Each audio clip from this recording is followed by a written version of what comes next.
Good evening, everyone, and welcome to WCFL DolFans Talk. I hope everyone's having a good week. It's been a wonderful week with the win for us. We're going to have a great night tonight talking about Sunday night's game. Let me bring up one of my co-hosts right now. First, Mr. John O'Hanlon. How you doing, John? What's up, Papa Paul? How are you, brother? It's been a rough day, so it's a Captain and Coke night tonight. So doing good. I'm not going to wait for anybody else to join in. I got to bring on, 7-time Pro Bowler, 2-time All-Pro, 2-time first team All-Pro, 90s All-Decade team, the one and only Mr. Richmond Webb, who we are going to do our best to put him in the Hall of Fame. Good evening. How are you? Gentlemen. What's up, Richmond? How are you, brother? Hey, what's up, John? Paul, how y'all doing today? Good to see you again. It's good to be seen. I know that's right. Yes, sir. Yes, That's sir. right. Always good to be seen. It's better than the alternative. That's right.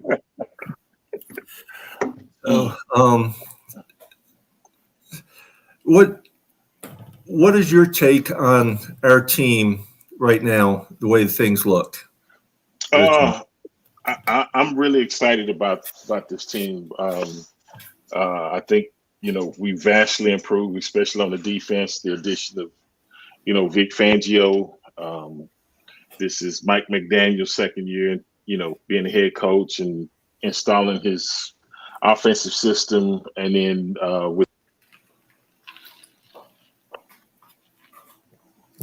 We just lost you there.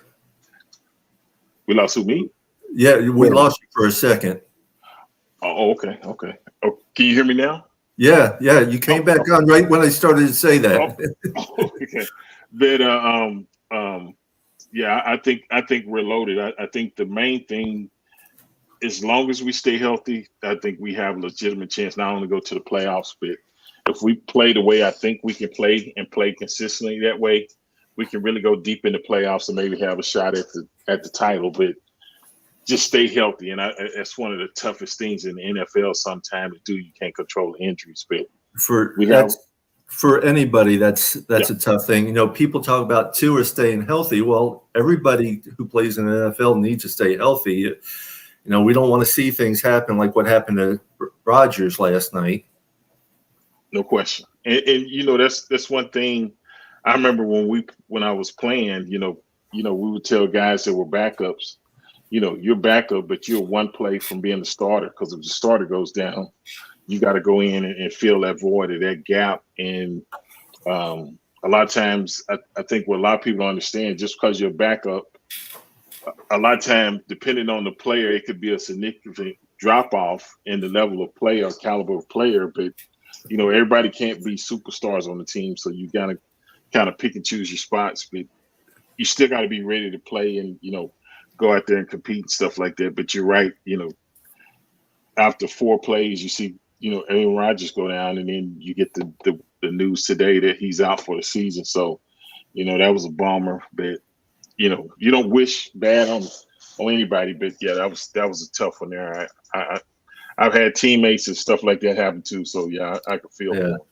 Yeah. Well, you were still there when it happened to Dan, weren't you? I was there. Yeah, we were in Cleveland. Yeah, and nobody touched him. No, he just stepped forward, threw the ball, and down he went. So it could happen like that. And I remember that very well. Yeah, that was. I've been a Dolphins fan for just about all my life, and yeah, I remember that very well. It was heartbreaking.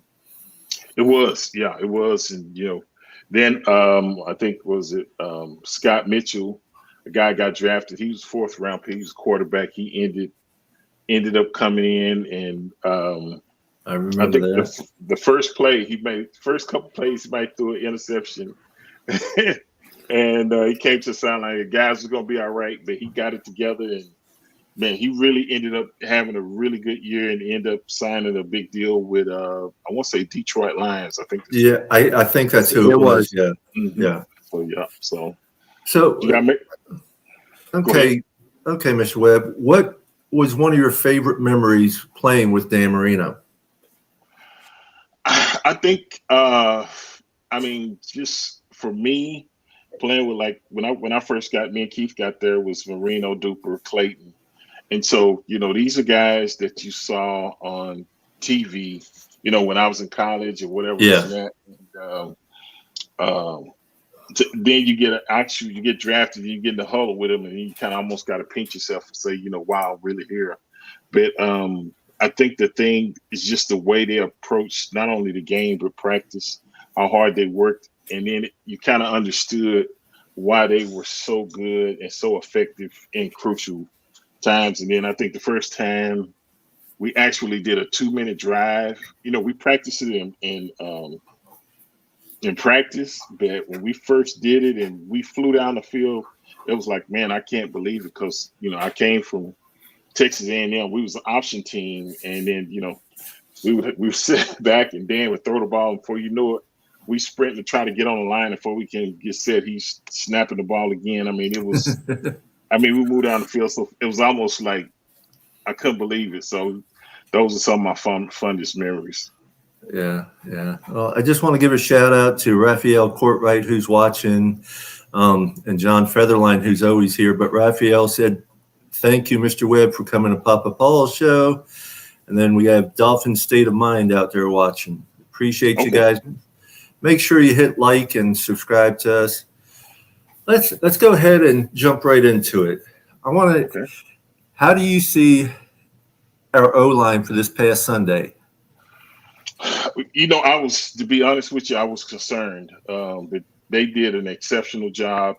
They kept Tua clean. And one of the reasons I was concerned is when I got the news that Teron Armstead wasn't playing. And so, he's the anchor. He's the cornerstone of their offensive line. And, you got a backup playing against Bosa and trying to think of the other guy. But they got two great passes. Khalil Mack. Khalil Mack, and you got that type of caliber's guys, and you didn't hear their names called much at all. I think Noah had he had a penalty.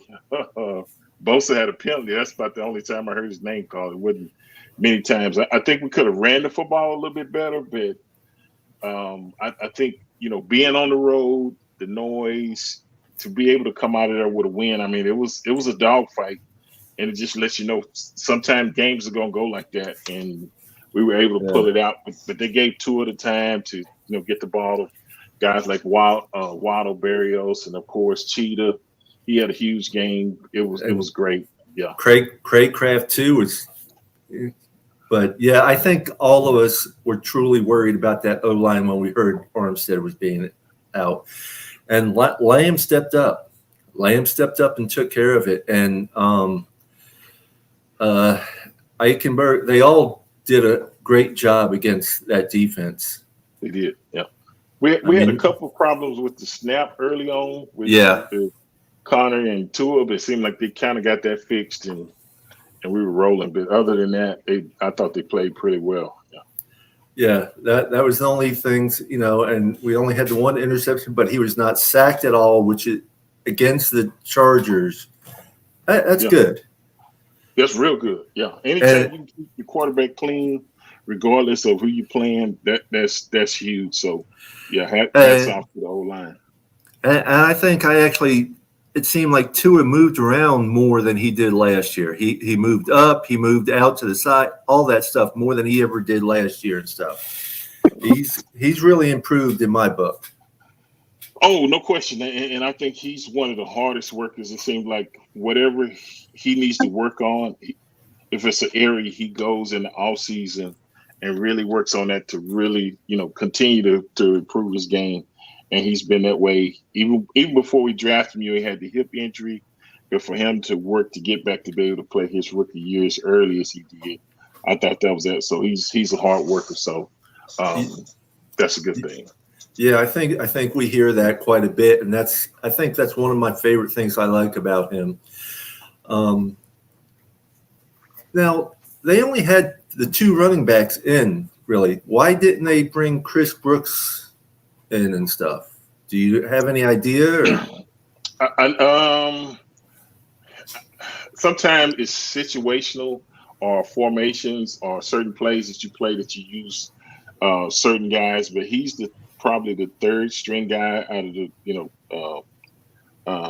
Moser than the other guy. So you're not going to get as many opportunities reps as the top two guys. So they were really effective. They did a good job, and so because I know A Chain was out still with a little injury. They're trying to make sure he's 100% before they bring him in. But I just see Chris Brooks, because of how well he did in preseason and everything. I'm hoping to see him being that third and short guy and the short and goal guy and stuff, because he's different than our other running backs. And you need a change-up guy like that. So like you said, short yardage, goal line where you really need to mash it in there and pound it in there. That's a perfect guy for a situation like that. So, yeah, it makes it. And maybe if we didn't fumble, because we got down to the first drive, drove down there and fumbled, maybe we would have got a chance to see him. But that was very tough. Another shout out to Dolphins Thursday and Duke Tomlinson. Thank you guys for coming and joining us. What was your opinion on our defense this Sunday? It was a tough day for our defense. Not so much against the pass, but the run. And I think if they could have neutralized the run, they could have been a little bit more effective at pass. But I thought the Chargers did a good job of mixing it up, and they were able to find success with the running game. And I think, if you ask the defense coordinator, does he want to give up 200 yards on the ground? Everybody's going to say no, even if he's offensive coordinator. But struggled at time. But I think what I really like about him, and shows, he's a veteran coach and he's been there before. That last drive when we needed it, I mean, he really hadn't blitzed all game long, and then all of a sudden he changes it up, which was perfect. He held that to the last minute, because typically the way, offense or defense, once you see it, you go to the sideline and you make adjustments. But since he held it to that last drive, we really have timeouts and stuff. He hit him with it a couple times, and then it just caught Herbert off guard, and man, it was able to seal the victory. I think that's where we all went nuts, is those 2 sacks and stuff. I mean, I was really impressed. I mean, even EZ got a sack in there. It's tough, and you kind of nervous because the game is on the line. We went for the extra point. We missed the extra point, so all they need is a field goal in order to win the football game, and you really don't have to move the chains that much most of the time. We had enough time to get down there, but when he changed it up and hit them with those blitzes and stuff like that, that was perfect. I think the first blitz was the key to the game, because Herbert threw that pass to his right side, and there was nobody there, and they got him for intentional grounding, which was a great call, because it was because of the blitz. And after that, they just pinned their ears back and came after him. And you lose it down, then you get another 15 yards instead of being 2nd and 10, it's 2nd and 25, and that put them and they really backed them up. So that was smart. I was wrong a minute ago. It was Cater Kohu who got the sack, and that was his first sack ever. That was on a blitz earlier. Earlier. It won't be his last one in this defense, I can tell you that. No, I mean, it's really different defense compared to what we've been running, and but I think we got to, especially against New England coming up, we're going to have to do something to really stop that run a little bit. But I don't think we'll struggle every week. It was just one of those. You won't see that out of our defense. Every now and then it's just one of those days. But our defense is much better than what they played against the run this Sunday. So I'm not concerned. They're going to get that cleaned up.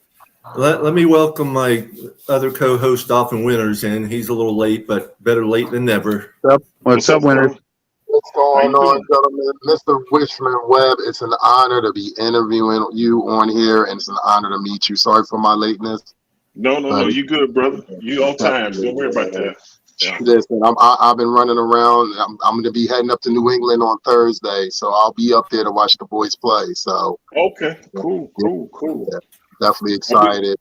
We need you up there, so that's a Hey, good thing. listen. I'm there. I'm there in New England. When they come to Philly, I'm here. I live in Philly, so I'm born and raised. And when they come to Philly, I'm flying the flag. So if you're in Philly, then you'll catch probably the Commanders and the Ravens game too, possibly. I won't be able to because I'm working both weekends. I'm working both. Okay. The original plan was when the schedule came out, I was going to do the Washington and Baltimore game. But then when I seen it was December 4th and then I seen New Year's Eve, I was like, that's not going to happen. You got to get your paper. I ain't mad at you. Yeah, man. Yeah, man. Yeah, I'll be at all the home games. I've really never been to an away game. I've been to an away preseason game, but not to an away game, and that's on my bucket list. Not for certain yet. I'm going to try and make the Black Friday game. Okay, that'd be a nice one. Yeah. That's going to be a good one. John lives up in New Jersey though, and he comes down for all the home games, or most of them. Okay, John, do you do the MetLife takeover since you're in Jersey? Yeah. Yep. I've been hearing about that one. I need to try to make. Oh, if you can get up here, the New York City Dolphins fan club does an amazing job. That's what I heard. Yeah. I mean, there's a lot of people that come in, but New York City Dolphins fan club takes over a whole parking lot, has it all set up. It's all aqua and orange. Tables, chairs, they have their DJ, their bar, their smoke bar, they have their table set up with their merchandise. They do a really amazing job. So shout out to those guys who I go over and see every year. Okay. I've been hearing about it, so I figured it was pretty special. So okay. Yeah. I was in LA for the game this past weekend. Get your frequent flyer miles in too. Okay, I got you. Yeah, he does. But this pass here is the one that was to Tyreek Hill. I was very impressed with this pass from Tua, being on the one, his left foot, off kilter, and the dime shot he threw to Tyreek Hill. I mean, it was incredible. Is that the one right before he went out of? Toward the sideline, was that the one there? I think it was that one. Oh, yeah. That's one. Okay, yeah. That was a thing of beauty right there, yo. Oh my God. Yeah. All right. The question, gentlemen, is there anybody that can stick this man one-on-one? No. I can't. I don't see anybody doing it, especially what I've seen in this weekend and stuff. But I mean, all these guys, Craycraft there. That's a New England one there. But there's two again, and that's a New England one. Here it is. This one here where he ended up running the ball some. Mm-hmm. Tua just showed me a lot more than I've ever seen from him in the past. Well, you got to think about it. This is second year in the offense. I think we're seeing things we didn't see last year. So to get a better grasp of it, and then I think Mike McDaniels even added more to it. So, I still think we're going to see some stuff we didn't even see last year. It's a lot more of it. So, absolutely. Buckle your seatbelt. I'm trying to tell you, it's going to be exciting this year. I can't wait. I agree with I'm sorry about Rodgers, but I think that just helped us some more. Yeah. And I tell you, Josh Allen, I don't know where he was last night, but I think it was the rookie number 3 who had 3 picks off of him last night. And he had Josh Allen's number. I mean, he just had his number. And I mean, there's people even calling, they need to check him for concussion protocol. Well, it was a couple of them that he shouldn't have threw. He threw right. He said he was trying to force it and stuff. He did. He forced it. Yeah. But he went to the bakery. Yeah. He sure enough did. Like one of the hosts were talking I think I don't know if it was ESPN, NFL, one of those, with Josh Allen trying to run the ball as much and not sliding, getting hit as much, is it affecting his throwing? I don't think so. Go ahead, Richmond. Yeah, I don't think it's affecting his throwing. I think he just, like he said, he tried to force it. A lot of times you think you can get it in there when you can't, and sometimes you start pressing when you really should just say, okay, it was some big chunks he went for that. If he could have just got the first down and kept the chains moving, it would have been better, but that cost him. Every time he tried to do that, they made him pay. So it's like, that's what you got to learn for, is to be patient and to be disciplined. You know, you start trying to get too greedy or whatever. But he's never been patient or disciplined. If you look at his career, he leads the league in turnovers since the time he came in. They were showing that in he's got more interceptions and turnovers than he does games played, I think. Yeah. Wow. He's a turnover machine, and if he's not doing well, the whole team suffers. Yeah. Oh yeah, no question. Yeah, if he plays bad, it's going to reflect on the team. And I think also when Brian Dabo took the head coaching job with the Giants, I think that affected him too, because he really kind of kept him on track a lot of the times, and he's really helped Jones. And Jones didn't play well Sunday night, but he played last year. I looked down; he made a big difference. So Dabo's got to be a good coach. But yeah, that's definitely effective. And if we can go back to what Winters asked before about anybody stopping Tyreek, it's not just Tyreek. You can't stop him one-on-one, but if you try to double team him, now you're leaving Waddle one-on-one. You're leaving Craycraft, Barrios. That's going to live. And then you have A-Chain when he comes back in, because he's only 1/100th of a second slower than Tyreek.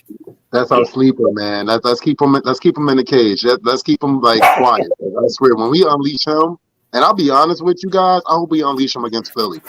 That's the game that I want to see him or Chris Brooks get unleashed was against Philadelphia. I just got this funny feeling that one of these guys are going to be suited up for that Philly game, and I would love to be like, hey, surprise, we got some more speed for you. Well, it'd be nice to see them both. Man. Listen. Well, I said it all off season, and after being at the game on Sunday, I thoroughly believe they built Alabama around Tua. Yeah. Well, they have so many skill positions. It's a factory down there in Alabama. You know, as long as you got a quarterback, right? You can light it up, man. And those weapons he had down there, that was crazy. Mm-hmm. Now he's got him in Miami. He's got him in Miami. That's it. Mm-hmm. And you know what? It's like you said earlier. You didn't hear it, Winters, but even Richmond was worried about the O-line with Armstead being out. And yeah, I think it was incredibly well played, well executed. And I tell you what, even some of those throws Tua threw, he was threading the needle on some of them. Oh yeah, he had confidence. It showed that he had confidence in his throwing ability, and he had confidence with the offensive line. That was what I loved about him on Sunday. You've seen a completely different quarterback. You've seen a confident quarterback. You've seen a leader. That's what you've seen on the field on Sunday. Yeah. This is what we've been talking about for 4 years, gentlemen. We've been talking about this for the last 4 years. Is this man the guy that can lead us? We all know this is only the first game of the season, and it's beautiful that he threw for 466 yards, which he left 150 yards out there. If you think about it, this man could have threw for 600 yards on Sunday. Yeah. Easy. And just like the article, Tyreek already took a good chunk out of his goal. He's 1/20th of the way there already. Well, if you take his projections and run it across 17 games, he's projected over 3,000 yards now. Well, Oh, me and Paul talked about this last night. And I think it's 3,400. Was it 30? It's over 3,400. If he averaged 200 yards a game, that's 3,400 yards right there for the That's season. that's scary. Yeah. You know, It's not going to happen, but if he can get to 2,000, that'd be great. never say never, first of all. But Right. He's not averaging 215 a game, 260. It's just not going to happen. But I mean, if he gets 2,100 yards, that's still incredible. Oh, absolutely. Right. No, listen. If he and Waddle can combine together every game, just the two of them for over 200 yards, then whatever else we get from Craycraft, from Berrios, from anybody else that's on the field, if those two can average 200 yards a game, we're putting 30 points a game up every game, and teams are going to have to score to beat us. Yeah. And that's one thing they were talking about on the radio or on the show today is that what Miami did, teams have to score at least 30 points in order to beat us. And if Tua or if Tyreek and Waddle alone can average 200 yards together, that's 3,400 yards right there for Tua, let alone all the other players. Yeah, and that's not even including the backs or the tight ends catching the ball. That's exactly just, wide receivers. So yeah, he could easily go with 4,000 yards. It's oh yeah, he could approach 5,000. 350, yeah, something like that. You got 4, so it's just and it's gonna be days he light it up like that. So that's the thing. And there's going to be other games we only need him for 200, 220, 250. He's not going to need 360. He's going to need 200, no turnovers, no sacks, and we win a game with no problem. Right. Mr. Richmond Webb, we got a question for you. It says, do you think Aaron Rodgers retires after this injury at his age? I think he will have the surgery, and just depending on how the rehab goes, some guys recover real well. It just depending on how the Achilles tears or whatever, if the repair goes well, this and that. With him being competitive as he is, I could see him possibly giving it another shot. So unless it was just a bad, a really bad tear where it was really limited what they could do, I might say yeah. But I think he's gonna give it another shot because he don't want that to be the last memory. No. Anybody who likes to play like he does and has the goals that he does and everything, don't want to go out in any type of sport like that. Right. Right. I agree. Yeah. So, Richmond, I got a question for you. What you got? What was it like playing next to your buddy Keith all those years? Oh, it was some of the best days. Man, I think what was really good for me is that we got drafted the same year. We were both rookies, but we really gelled. You would have swore we probably grew up from elementary school, the way we just naturally just gelled. And when you have that type of communication and everything clicks like that, it just makes your job easy. I mean, a lot of times we could look at each other and kind of know what each other were thinking. So when you find that, man, that's invaluable. So yeah, it was a beautiful thing. I love playing next to that guy. Are you guys still in touch? Yeah. He's in Georgia, and his son is actually playing football, so he's kind of helped coaching his son in high school. So yeah, we talk from time to time. We sure do. Good. Mm-hmm. And you said you're living in Spring, Texas? Mm-hmm. I live in Houston. Yep, on the north side. Oh. Mm-hmm. As I told you earlier, my sister-in-law lives there, right near Spring High School. Oh, okay. Yeah, we're real close to it. Yeah, I know where Spring High School is. Yeah.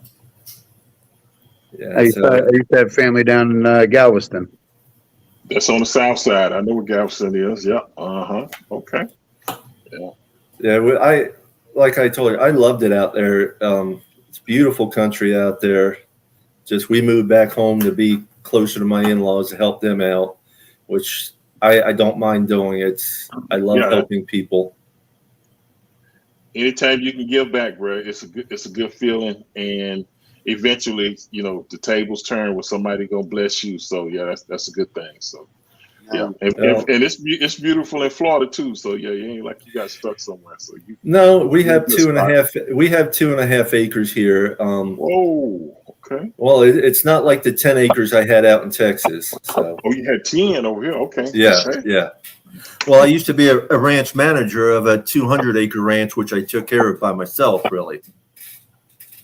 Wow. So, but I'm on disability these days, and I thank God for my wife having a great job with great insurance. Good. That always helps. Yeah. Yeah. Speaking of wives, how's your wife, Richmond? Doing good. Yep. She had a junior league meeting tonight, so she's at a meeting, and but yeah, everybody's good. Yeah. I know you guys on the panel haven't had a chance to meet her.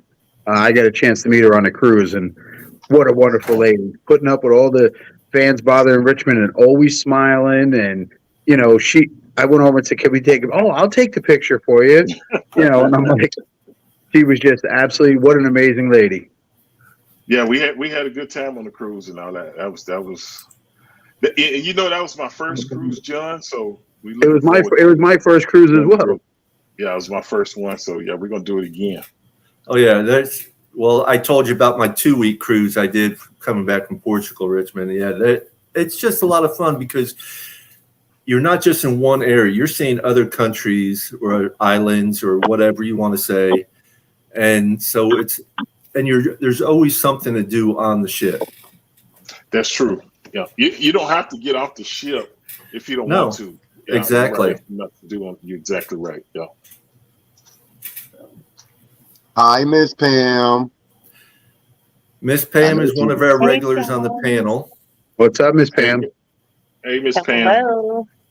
Hey, guys. Hey, Thanks for having me on, Papa Paul, Richmond. Just long-time Dolphin fan here. And I've got lots of great memories of you playing. And I'm all about Richmond Webb to the Hall of Fame. Yes. Damn. Yes. Way overdue. Yes. Way overdue. The same way we did for Zach, Mr. Webb, we're going to do for you as well, my friend. I promise you that. Oh, well, yeah, I mean, y'all showed up for Zach. It's just way past due, Mr. Webb. I mean, anybody who's got is 7-time Pro Bowler should be pretty much a first ballot in the Hall of Fame. Well, not only that, all-decade team. Yes, all-decade team, 2-time All-Pro, 2-time first-team All-Pro. Yes, you got great everything. I mean, it's like Winters and I talked about. It's a lot of politics. And it hurts, though. Mm-hmm. It's part of the game sometimes. Knows all about that. Yeah. He played for the Miami Dolphins. He knows how that works. We've all been fans, seen it, how it's gone down all these years. But Richmond, you deserve to be there. And I'm telling you, we're behind you 110%. Been talking about it for a long time. It needs to happen. I appreciate that. Yeah. When you have a Hall of Fame defensive end that goes into the Hall of Fame and says his toughest opponent he ever played against is Richmond Webb, what's that tell you? Exactly. He belongs. That's exactly what it tells you. Bruce Smith will tell you the toughest opponent he ever went against is right there. We had some battles. I do know that. Yeah. Well, I know I haven't met you in person, Richmond, but I know just seeing you up against Paris Love in the picture I saw from last year, you know, you're a big old boy. You know, of course, I myself, people say I'm big. I don't feel like I'm as big. You know. Listen, I make the joke all the time because I've met Richmond a couple times, got pictures, and I show people the pictures. I say, you want to know why he was such a great left tackle? It took you a half hour to run around him with the length of his arms and his side. You couldn't just go around him. You had to go around him. His arms are huge. His hands are huge. He's a an enormous, but such a gentle giant when he's out, at least with us. With the times I've met him, he's unbelievably nice to everybody. But to play that position and be that good for that long, the Hall has screwed up. Agreed. Y'all gonna make it happen. I'm not worried about it. Y'all gonna take care of it. So that's We'll definitely do the best we can and take care of it and everything we can. Yeah, see, I'm not as heavy as I used to be. I'm 6'4.5" and 290, 285, 290 right now. I was as much as 320. Okay. But I know how big my hands are. I put my hands in a plaster of Shaquille O'Neal, and his hand was only maybe a 16th inch bigger than mine. You got some big boys then. Yeah, you got some paws on it. Yeah. There's a pause. Yeah. Well, I told you guys last week, every time I shake Richmond's hand, his fingers are tickling my elbow. That's so he could snatch people when they was trying to get around him. That's what he would do. He would snatch them.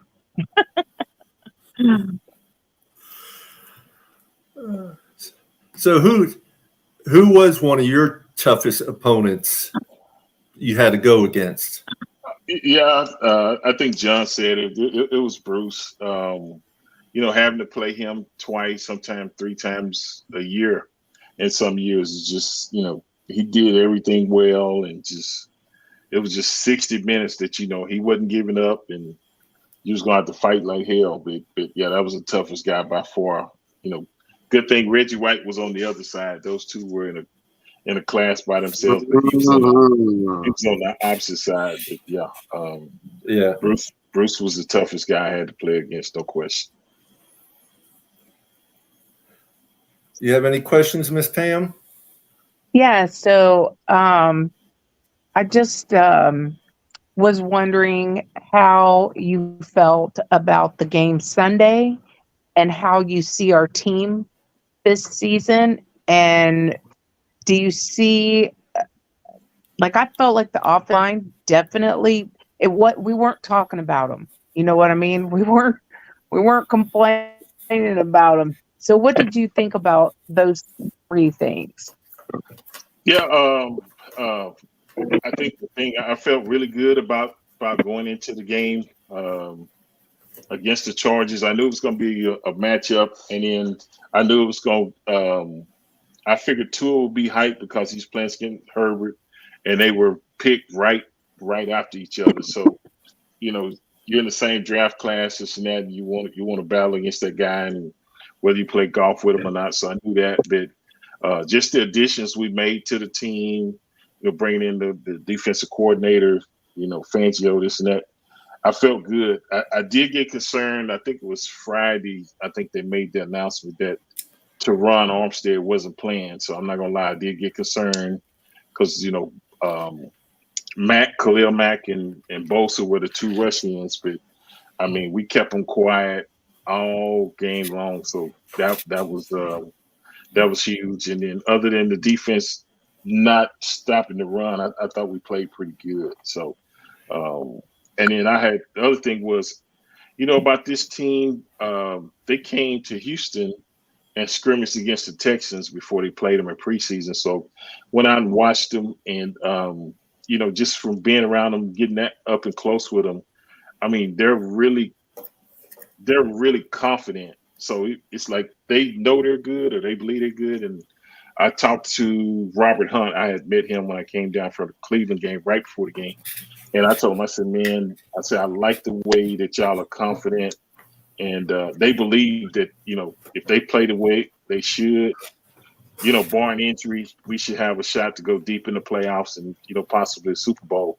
But even when I told him that, he said, yeah, he said, but we still got stuff to work on. So it's not like they're confident saying we're the best team in the league. They're saying, yeah, we know we're good, but we're not where we want to be. So that lets me know they're going to continue to work to get better, which is the type of mindset you have. Because if you think you're already good enough, you'll kind of lax and sometimes lay off a little bit, but that's not the attitude. So I'm really high on this team.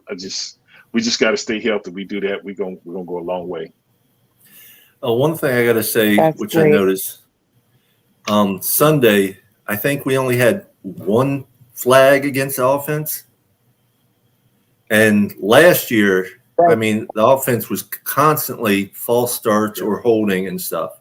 Yeah. So that just having one flag was another tremendous help against the offense. I mean, that was incredible to see and exciting to see, you know, not having a flag thrown every other play or something.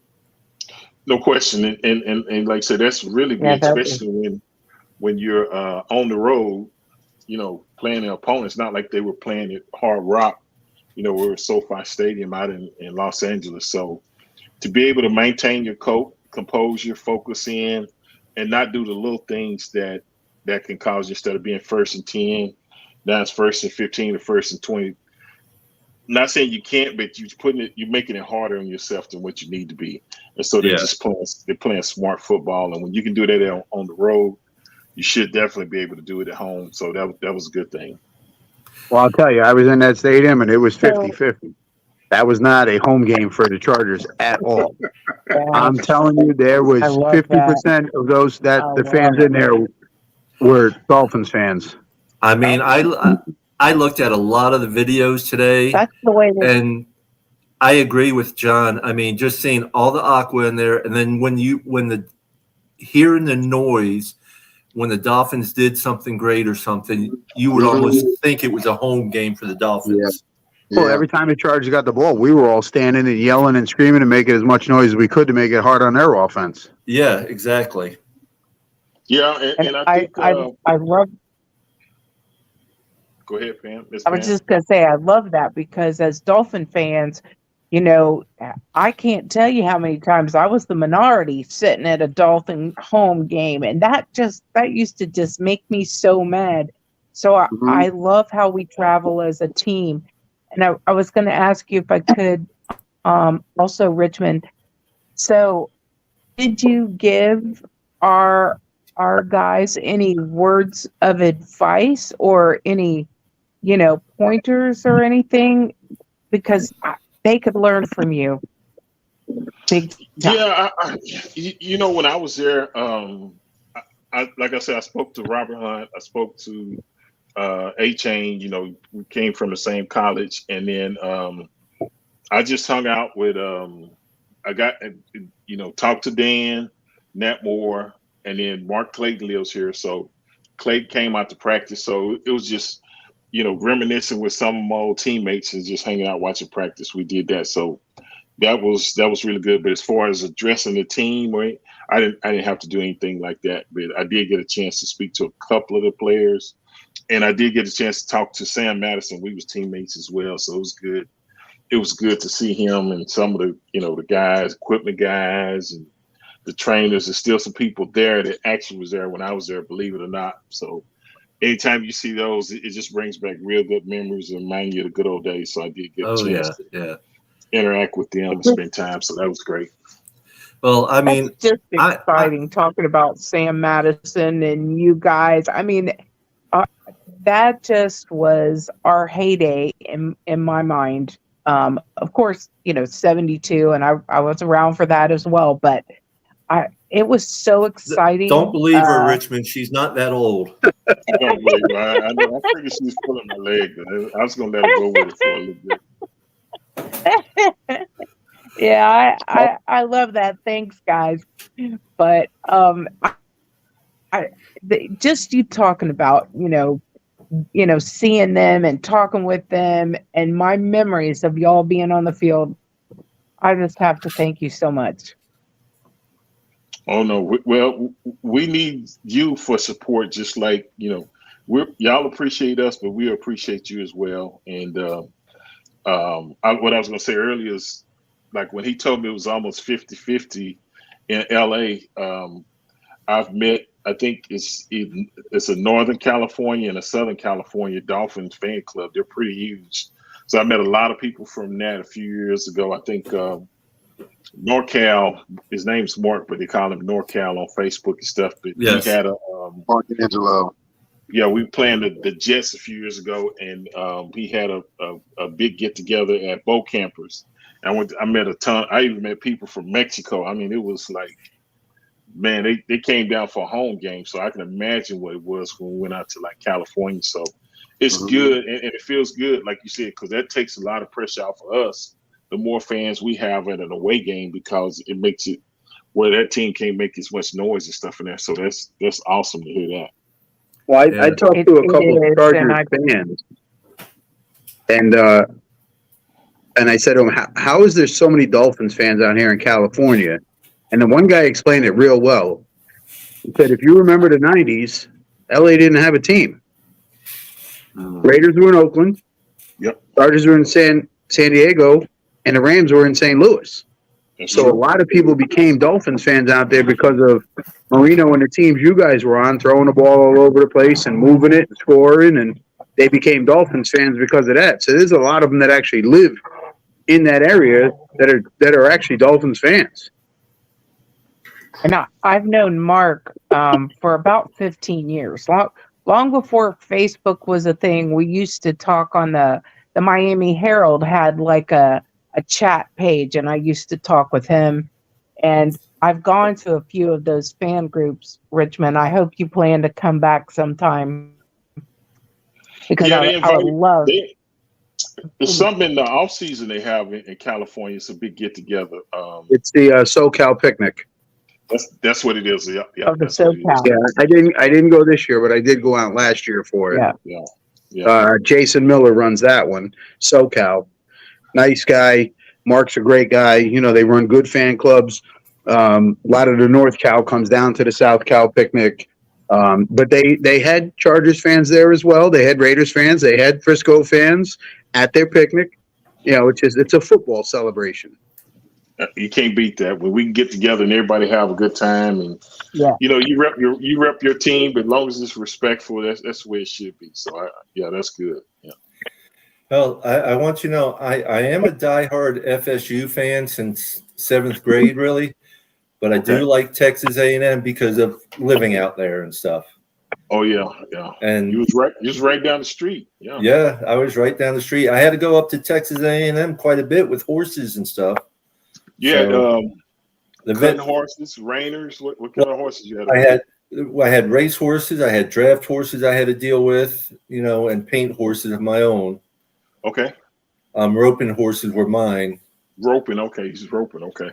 Yeah, I actually one of the colts that I had bred through my mare I had actually became a 3-time APHA world champion. Whoa! For calf roping, yeah. That's pretty big, yeah. Well, it's funny because the guy who has the horse, when he first started with the horse, and people are looking at him and almost laughing because this horse was only 13.2 hands on a good day, and at 13.2, he's technically a pony. That's a small, yeah.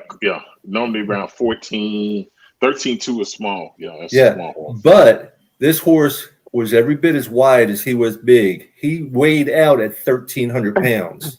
The horse? Yes. Damn. That's a big quarter. He had in the beginning he had several disqualifications for stopping so hard and flipping the calf so much. Because there's rules about flipping the calf. 1,300 pounds. You put a little horn on him. He sounds like a little hippo.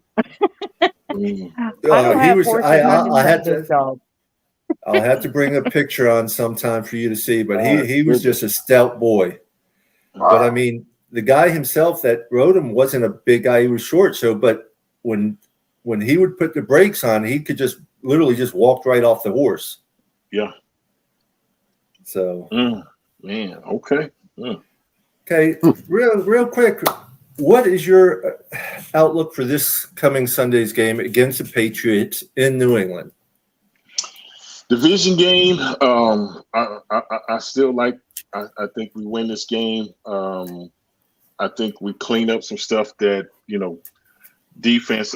Because I'm sure the way Coach Fangio is, he's gonna want to get that cleaned up. So we're gonna play much better against the run. I don't think Mac Jones is the same caliber quarterback as Herbert. So I think you could see multiple sack game by our defense. I think they really get after him, especially if we shut the running game down where we force him to be one-dimensional. So I think this game could get out of hand and get out of hand quickly. So they just don't have the firepower. If they can't get the running game going, if we neutralize that, they're going to struggle. That's what I believe. Yeah, I mean, I see New England is a primary run game right now. These last year and what I've seen this year, they do more run than pass. So we if we can lock that down, yes, I agree with you. It's going to be. Well, we better lock it down because we can't allow 234 yards on the ground like we did this past Sunday. It was 264. 264? Yeah, we can't allow that. 264. Yeah, we can't allow that. We cannot allow that ever again. We were ranked the 4th ranked run defense in the league last year. Yeah. Well, I think part of it was, in all honesty, watching the game, I think that it was the Chargers were more afraid to throw the ball, so they wanted to run it. They wanted to control the clock and try to keep the offense off the field. Right. And a lot of their runs were just straight up the middle. Mm-hmm. Right up our gut. That was kind of an issue, and I was going to ask Richmond what he attributed that to, because that was total opposite for us defensively. Mm-hmm. Yeah, like I said, this wasn't a typical defensive game for us. Like I say, these normally have few and far between. So, like I told Murray, I'm not really concerned. I think we're gonna get that cleaned up. But I think y'all made a great point. I think they knew that they didn't want to get in a gunslinging shootout with us. So if you can establish the run, which they did a good job of mixing it up, I give them credit for that. And we just couldn't get in the rhythm where we just shut it down. We would let them drive down, and then we kind of like bend and, kind of hold them and this and that. But yeah, we'll get it cleaned up this week. I'm confident in that.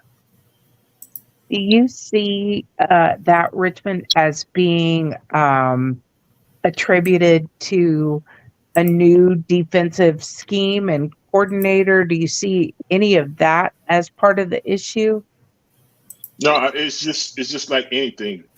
It's just like you going to work. Some days you have good days, some days you have bad, and you can. I've seen weeks where we've had really bad practices, and we go out and play like balls out. And then I've seen where we've had really, really good practices, and then we get to the game and it doesn't actually work out.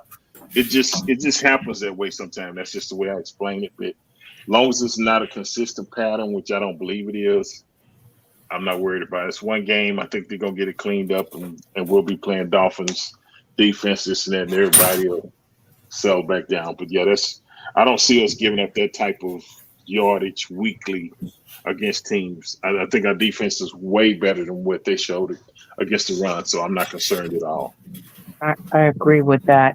So if I can ask you another question, do you see that we have a big need for another running back, or do you think that our running back room is pretty talented?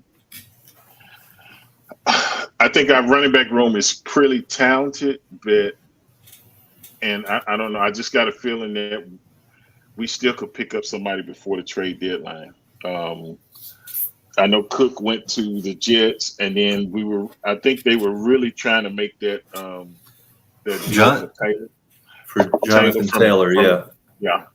And I think that if it's not him, I still think, because I think not so much now, but when we get into like December and January, where like we were talking about earlier, once you get in the red zone, you want to be able to just lean on those guys and just pound, put it in. That's when you need that change up running back. And so it wouldn't surprise me if we still sign someone before the trade deadline. Yeah, I think that's possible too. Well, there's still free agents out there that haven't been signed. So yeah, there's several free agents. Leonard Fournette. Fournette.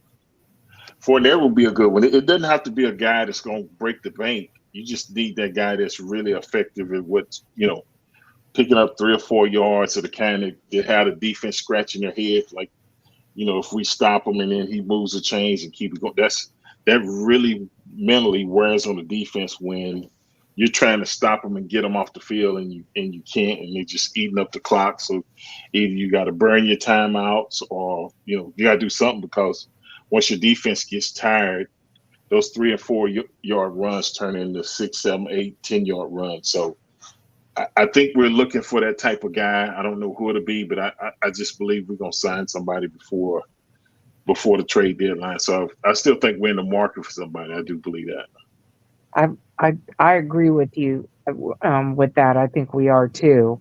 Of course, I think you would have better insight on that than I would.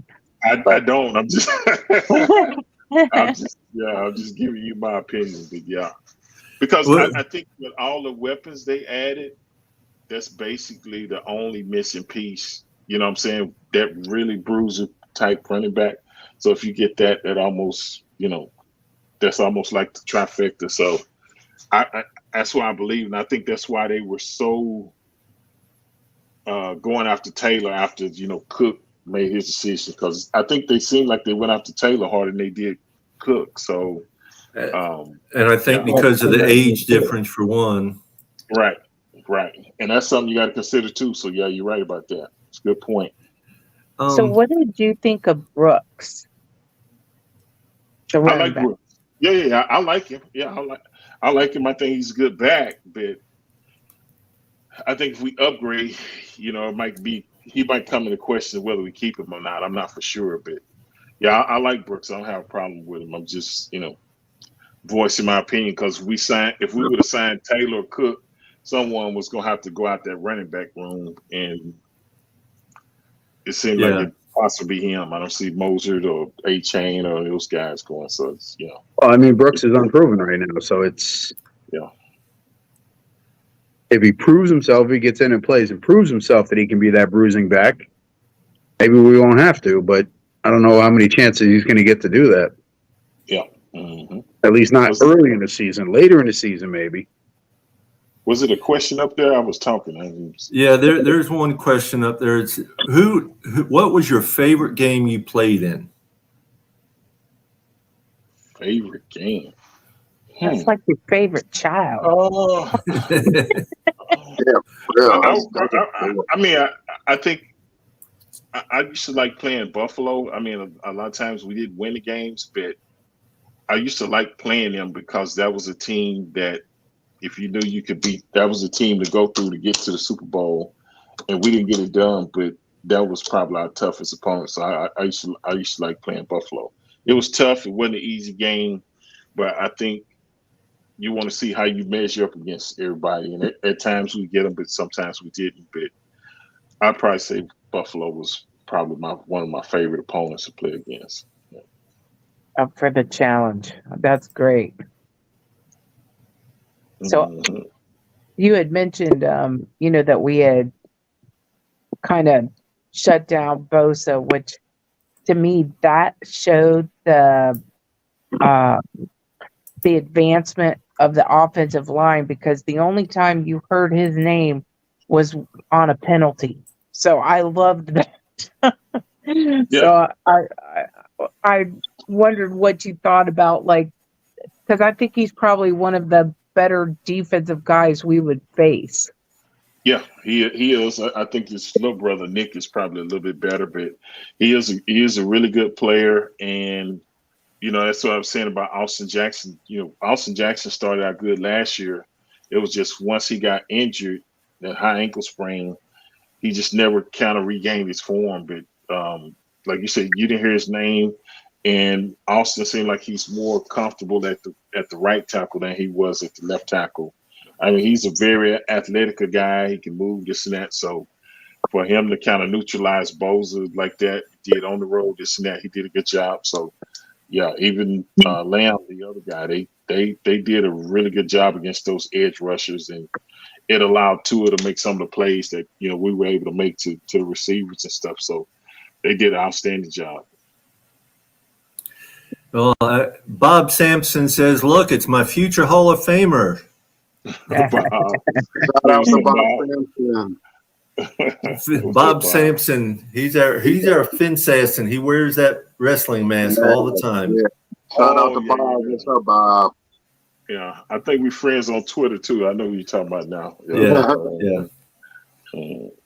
But I want to thank you once again for joining us with the show. I know you had said about an hour or so. I know you're a busy man with all the things you do, but I want to thank you again for joining us in this show and giving us time to talk with you about, you and the current Dolphins and everything. Oh no, it was great, man. I love the team. I'm a fan like you guys are, and I got really high expectations. I'm glad we started out, and I think we're just getting rolling, and I think we just continue to take it one game at a time and keep everybody healthy. And I think we're gonna be really happy this year. It feels different this year to me. So. So it's not just us thinking that. That sounds. I feel even better about it after hearing you say that, Richmond. I really do. I'm a fan with you, Miss Pam. So you to me, to us, I'm rolling with you now. Okay. Well, thank you so much. There's Paris Love. Paris Love. Hey, what's up, Paris? How you doing, brother? What's going on? What's going on, Richmond? Man, I can't call it. How you doing, brother? How you feeling? I'm feeling good, man. You the man. No, it's y'all. Y'all take care of me, so I appreciate it. Yeah. I like the jersey. Hey, thanks. I appreciate it. Is that a custom one? Yeah, most definitely. That's a custom one, a custom made one. Yeah, I ain't seen one in black. That's nice. I like that. Man. Yeah. Man, Richmond Webb, I just want to tell you that I want to thank you for your phone calls. I mean, I just want to thank you for what you did a couple of years ago when I lost my sister. Yeah, for you reaching out, showing me love. When I lost her a while ago, man, I really appreciate what you do and everything you do. You definitely one of my favorite players. Well, we all family, Paris, and even like there have been times you share with the Dolphin family that you having health challenges and this and that. So yeah, man, that's the only way we're gonna make it through. We gotta support each other, and that's what it's about. And we support you, but at times you support other people, and that's how we make it. So one hand deserves the other one, brother. You good with me? So. Most definitely, it's like I've told Paris, it helps to talk. It doesn't matter. It doesn't matter if you're great friends with them or not. If someone's willing to listen, talk, because it helps a lot. Yes, help. No question. And then I'm sure all y'all know, but man. So last year I went to the Cleveland game, right? Yeah. So I have been hearing all about this East 12 deal, right? Man, you go to East 12. All the people that's on Facebook, Twitter, TikTok, all of them is right there together. I met everybody. I was tripping. I said, I would think someone might be over here and some over there. Everybody was all wrapped up together, having a good time. And I think parents can attest to this. It's a fan, Chef Jew, which I know, he got married in East 12 last year. Yes. It was crazy. I said, man, this is off the chain. I actually got to go to his wedding this summer. They had a formal event, and he's such a great guy. But Richmond, this is one of the reasons why it's so easy to push hard for you to be in the Hall of Fame, because not only were you such a great player and a standout, but you're a wonderful person. And so it's easy to get behind somebody like you. Yeah. Well, we are, like I said, we all family. I appreciate it. And even when I went up for Zach's induction, I always have a good interaction with the fans. We got some of the best fans. I know some other teams, I ain't gonna call them out. They ain't like Dolphin fans, but we show people love, and I can appreciate that, and I like that. And all my experience has been really, really good. So I appreciate y'all just as much as y'all appreciate me. So, you know, you show love, you're gonna get it. So I definitely appreciate that. No, we consider each other family, and we give hugs and loves to everybody. Absolutely. But that Cleveland game was the one game I wasn't at last year, so I didn't get to meet you in person. Well, I'll be at East 12. That's where everybody be at. So everybody. Yeah. Well, that's where I'm at all the time. So if you're going to be at a home game this year, I look forward to meeting you. Okay, that sounds like a plan. Most definitely. I'm about the only guy. I think the only guy I saw that was about my height was Big E. So if you was, Big E was in East. So me and Big E about the same height. Yeah, I'm just a hair bit shorter than Big E. Okay, well we all in the same neck of the woods, so that's cool. Yeah. Definitely, you just a little taller than Big E though. You think I got him, Paris? You think I got him, man? I think you got him because over at Chef Drew wedding, I turned around and I'm looking at a giant. I said, think of my brother Richmond Webb right there, standing like a giant. But you got him, man. You got him beat. Oh, I couldn't tell what the Dolphin had. He had the Dolphin hat on. I said, he did. Okay. He sure did. East 12 has had a wedding each of the last 2 years. Yes, this one. Yep. Oh, really? Yeah, 2 years ago, the Johnsons got married. The Johnsons, yeah. 2 years ago. Okay. All right. You learn something every year. That's it. Okay. Yeah. Do y'all have anybody scheduled this year? I don't know. Not that we know of yet. You never know what happens. Well, Dan Burke. Maybe we'll renew our vows, my husband and I. 38 years this month, actually. Oh, yeah, that's right. It's this month. Congratulations. Congratulations and happy anniversary. That's awesome. Happy anniversary. That's Thank you. Well, Richmond, you just made her night there telling her happy anniversary. Yes, he did. Yeah. Happy wife, happy life. That's what they told me. So you got to keep it. Well, but you got to remember, it's also happy spouse, happy house. Right. That's I think I need to remember happy wife, happy life. But I got Oh yeah, make the wife happy, and then we go do what we want to do, of course. Okay, I'll remember that too. I don't know if that's gonna work out. I remember that. Well, it's like I say. I always tell my wife, "Yes, dear," and then I go do what I want to do. It's easier to ask for forgiveness than to ask for permission. I'm gonna quote Papa Paul from now on. So that's it. Papa Paul. My wife come looking for you. I'm gonna say, there he is, right there. and you'll see a grown man cry too. Oh, man. Hey, Paul, I'll be on my knees begging for forgiveness. No, it ain't gonna be that bad. We're gonna take care of you. We're gonna take care of you. Listen, man, Paul wife don't play with him. I can vouch for Paul. He don't play. She don't play. I'll tell you that now. Hey, Paul, put the link up. Bob Sampson is trying to. I think this is Bob right here. Hold on. Yeah, here Yep, it this is. is Bob right here. Got him. Hey, what's happening? Yo, Hey, Bob. hey, What's up, Bob. man?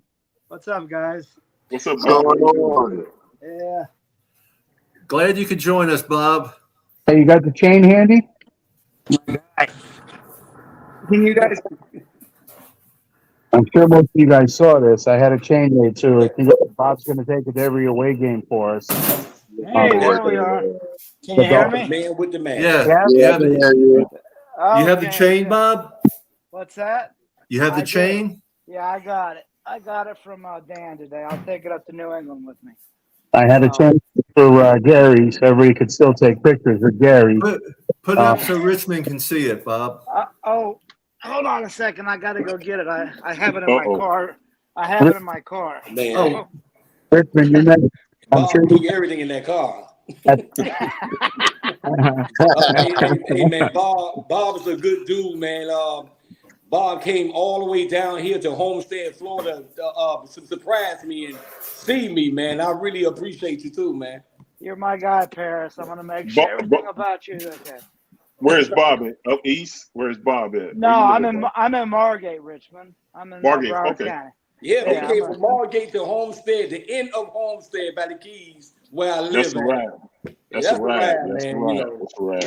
You're my dude, man. You're my dude, Parrish. You know I'll go anywhere for you. no doubt, man. I love you. But Me and you both, Bob. I know, man. But Richmond Webb, Tom, Bob, and Winners, I love y'all guys. Like you said, happy life, happy wife. I think my wife is calling me right now, so I better run. I'm taking notes, Hey. guys. I'm a tattletale. I feel you. Telling the wives. And Richmond Webb, I'll catch you at East 12, baby. Catch you at East 12. You sound good, brother. I'll see you over there. Fins There up, you baby. go. Talk There you to Love go. you, brother. Love you, brother. Love you too. Okay. So Richmond, I believe you met That's the real tag right there, baby. Huh? I met who? we call him. Oh, look at look at that. Oh, that's nice. That is Okay. beautiful. We lost right. a months ago to pancreatic cancer. I think I saw it on Facebook or I saw. Yeah. Okay. Yeah. I know who that is. Yeah. That's for the mayor. I'm going to be taking that to all the road stadiums into Germany this year. Yeah, Bob's going to play your away games, and I'll have all the home games so you can continue taking pictures with the mayor. Oh, I just seen Dan dancing on Instagram after the win in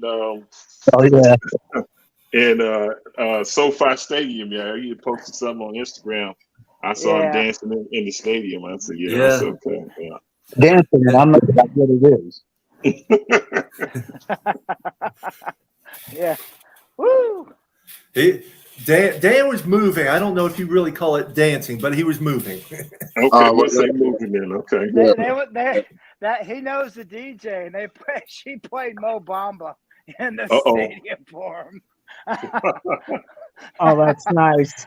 Unfortunately, he was in the section over, but somebody else got it on video. Yeah, I seen it. I already told him. I already told him when he comes to Philly, he got to start it. He got to start the party in Philly. Hey man, listen, we got to stay in a group in Philly because I'll be fighting with them mothers. Oh my gosh. Yeah.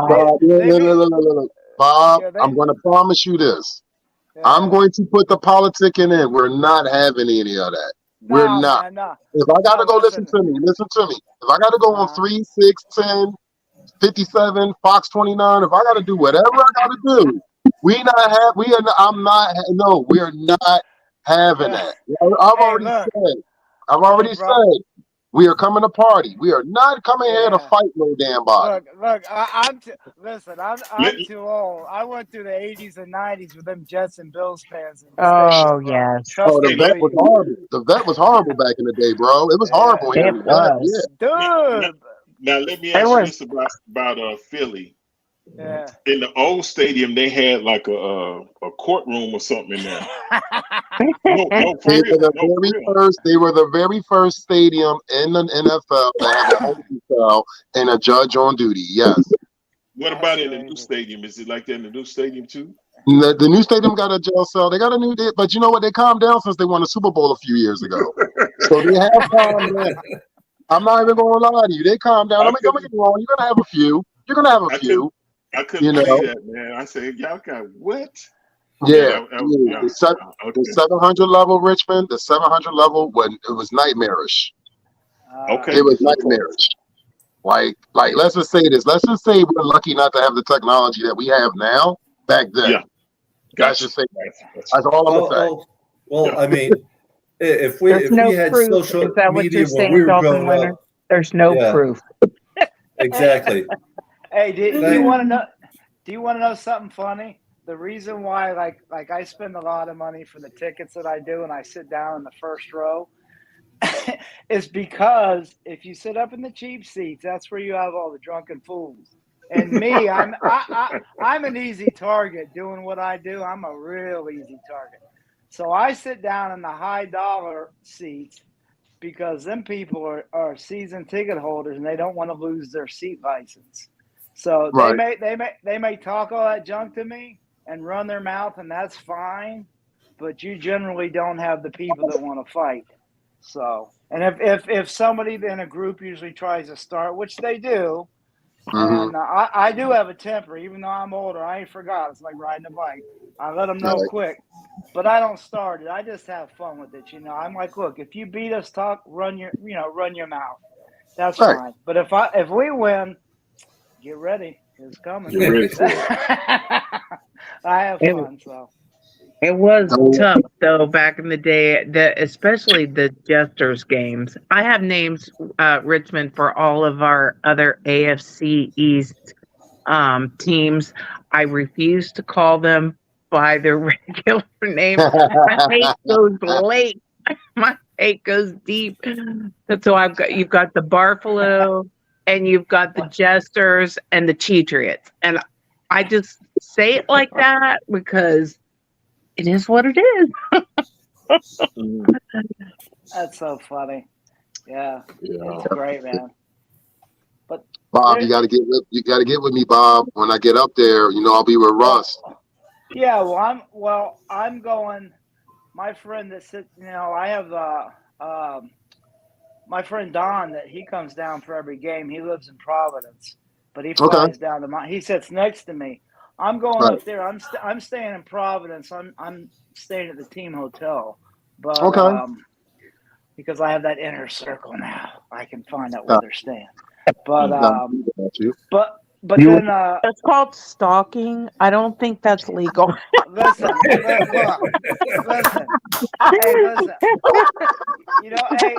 listen. The truth is, I'm not that guy that comes in there with 15 helmets and 12 jerseys and tries to get all the players to sign. Right. That ain't my thing, man. I just like taking pictures and I like being in the environment. It's really cool. I'm not that guy. I'm a hardcore fan, and I love my team, and I have for over 50 years.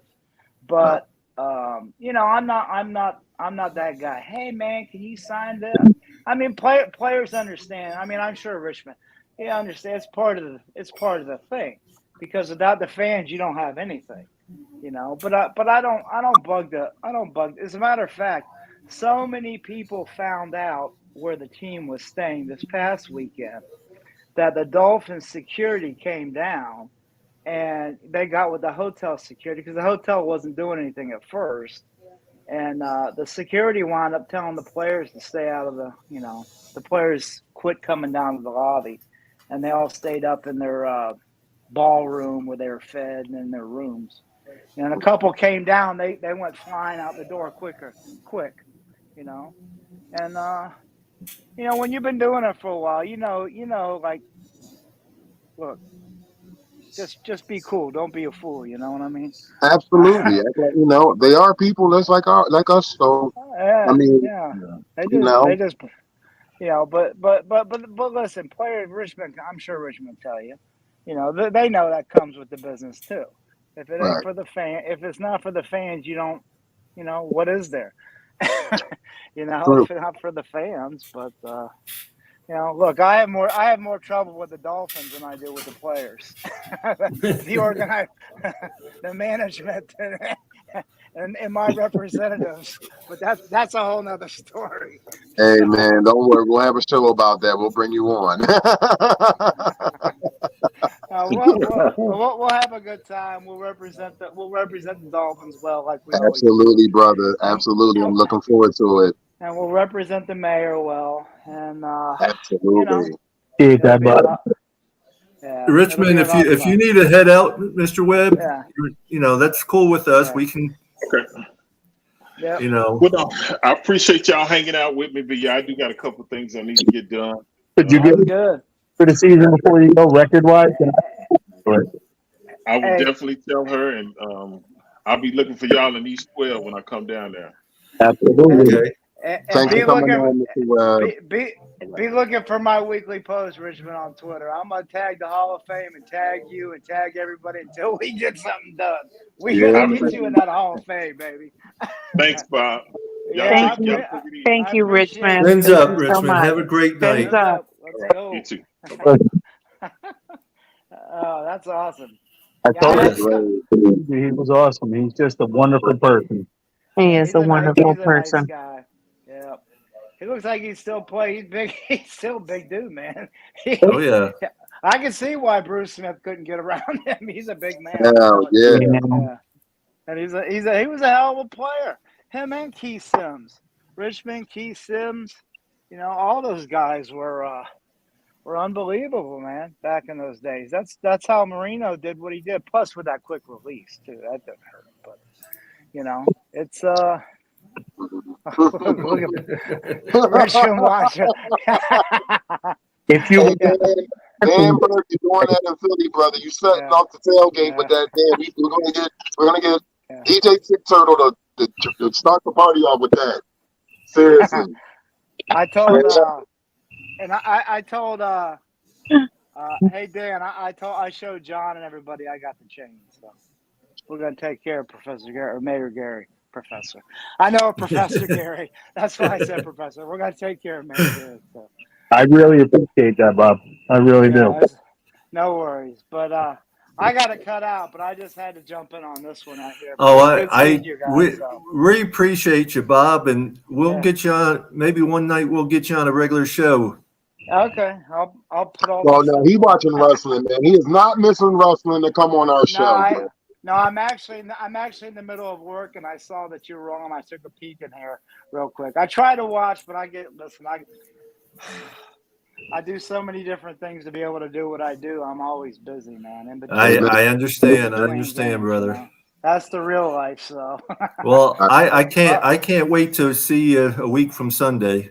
Yeah, I'll be there, man. I know you'll be there at the home opener. Yeah. You wouldn't miss it for anything. I won't miss anything. I have to be sick to miss a game. So. No, you'd have to be in the hospital to miss a game. Yeah, you're right. That's Paris. That's Paris too, right? That's Paris. So. Yes. But all right, guys, I'll see y'all later. Have a good night. See you in a couple days, brother. What's up, family? Yeah, I'll see you soon. I'll see you soon, Mr. Winter. So. All right now, brother. You guys take care. Yes, sir. Yes, sir. See you. That's another guy with a heart of gold right there. Yeah, man. Mm-hmm. Yeah, man. I mean, it was so funny is he was one of the first people I met at the meet and greet in Baltimore last year. He was one of the first people, him, then Stephen D, and then straight down the line. Yeah, I just wanted real quick. It's a small world, and within our Dolphin family, it's even smaller, right? Yeah. Like the number of people that you know, and from outside the country. Like, I mean, well, I met Winters last year at Fan Club Weekend, and I didn't really know him when I met him, but hell, I'm driving him around in my car all over for Fan Club Weekend. For all I know, I could have been driving around a serial killer. Oh, wait. He does kill cereal every morning. He eats it. He's got that look.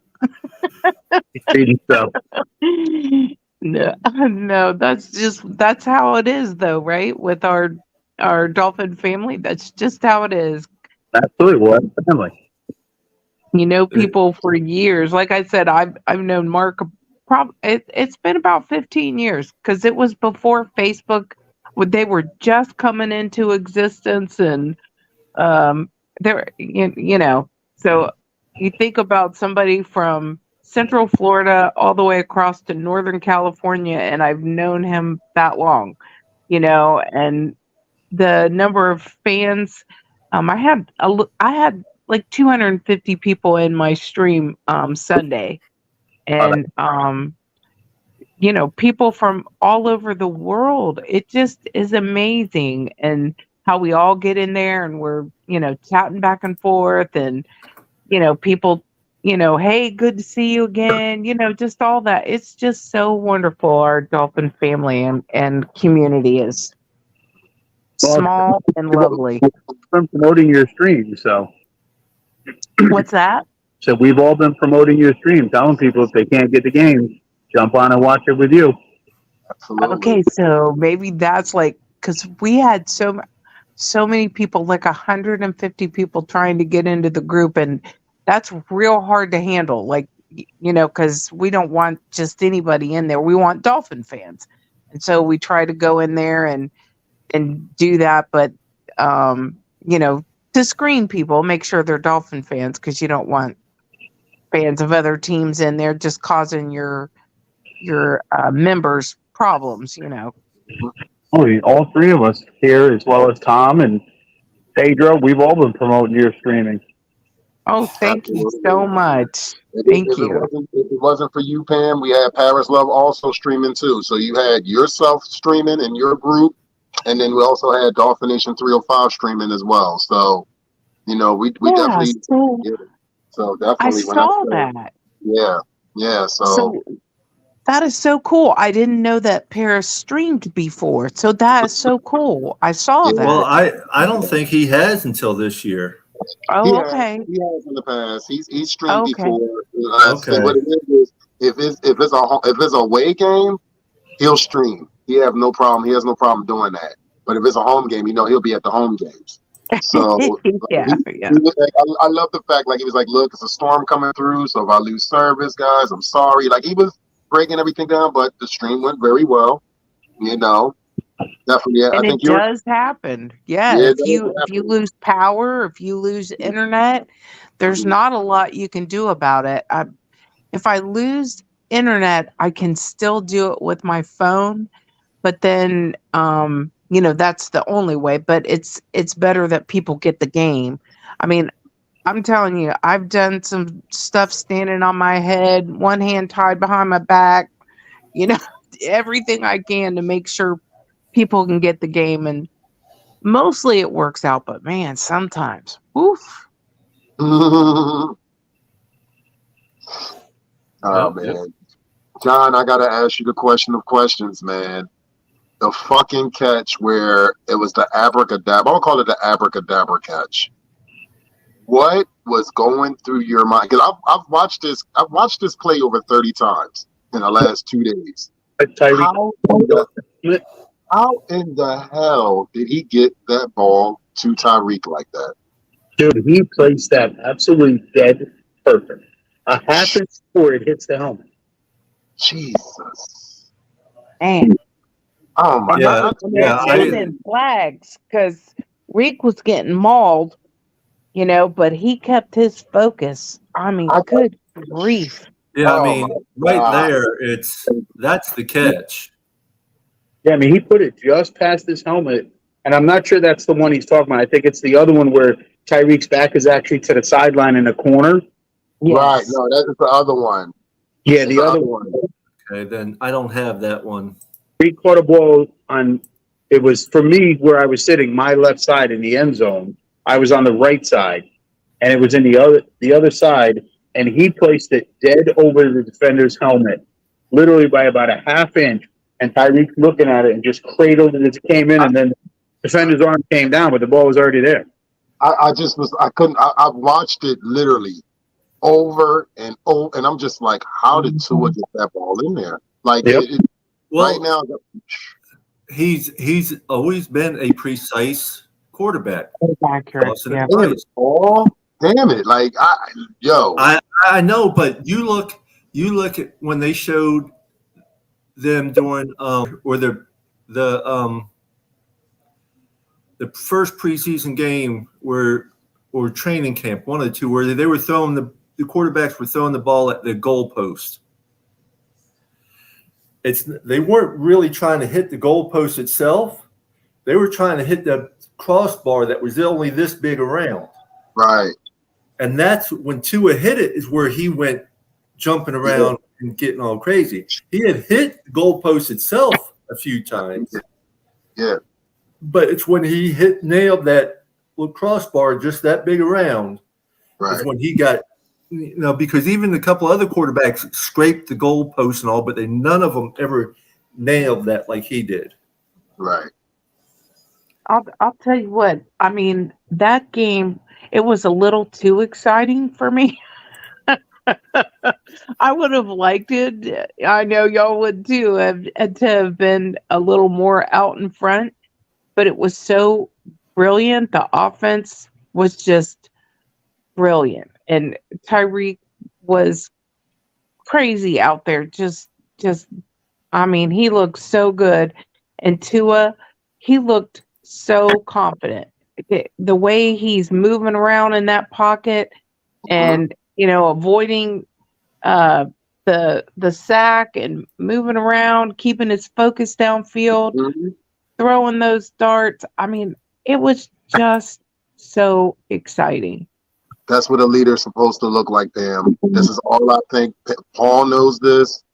Me and Paul have talked about this in depth conversations. All I want is my quarterback to show that he's a leader. He showed in week 1 that the questions don't have to be asked anymore. I showed that I can bring you back from a deficit with 4 minutes left.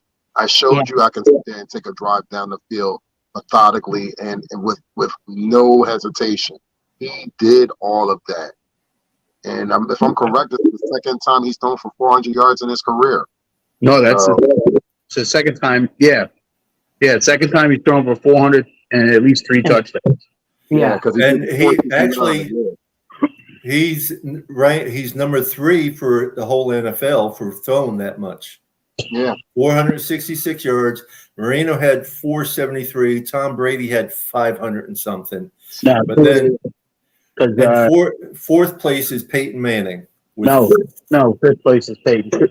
No, fourth place is Peyton. They've been saying that all. They're wrong. There was one. The all-time leader is from like the '60s. He threw for 500 and some yards in the season opener. Right. Tua is 4th. Plus, we can't dismiss the 469 yards and 6 touchdowns he threw against Baltimore. Right, but for opening games, this is the 4th opening game. Opening games. Okay. Yeah. An opening game in NFL history. Well, I'll tell you what. It made my day. I know it made y'all's day. The one thing I was bringing out a little bit was how gassed our defense looked. And I mean, from the beginning of the game, they had their hands on hips, and I was like, wow, why do they look like that? I don't know if jet lag, I don't know what it was, but they looked tired. They didn't fly in until Saturday afternoon. Right.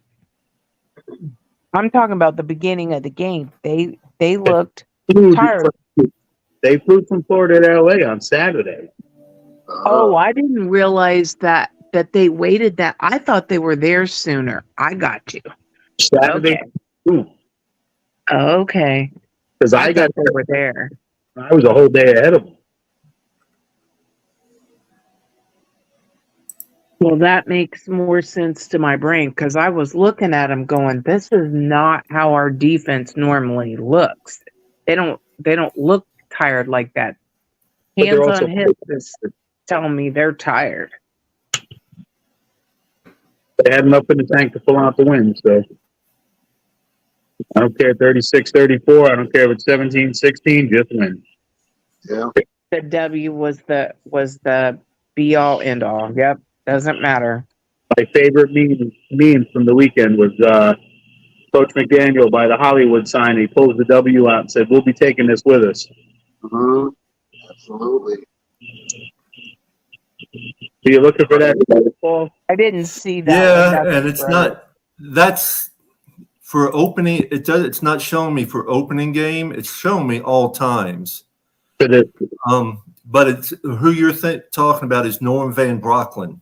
Norm Van Brocklin threw for 500 and some. Tom 565 or something. Brady 554, and actually, there's other players that threw for. There's a lot of players who threw for over 500 yards. Not on opening day. No, and that's the thing. It doesn't say opening day on that Norm Brocklin. If it was opening day, back in 1951, they had 6 preseason games back then, and because that was September 28th. Yeah, Norm Van Brocklin, Tom Brady, Dan Marino, Tua are the top 4 for opening day passing yards. Yeah.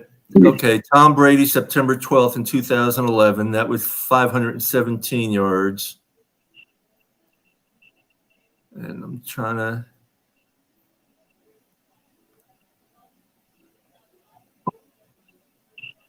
2012, no, on September 16th. I don't know if that would be an opening day or not. No, couldn't be. Opening day is always right around this week after. Yeah. But if you Google most passing yards by a quarterback in opening.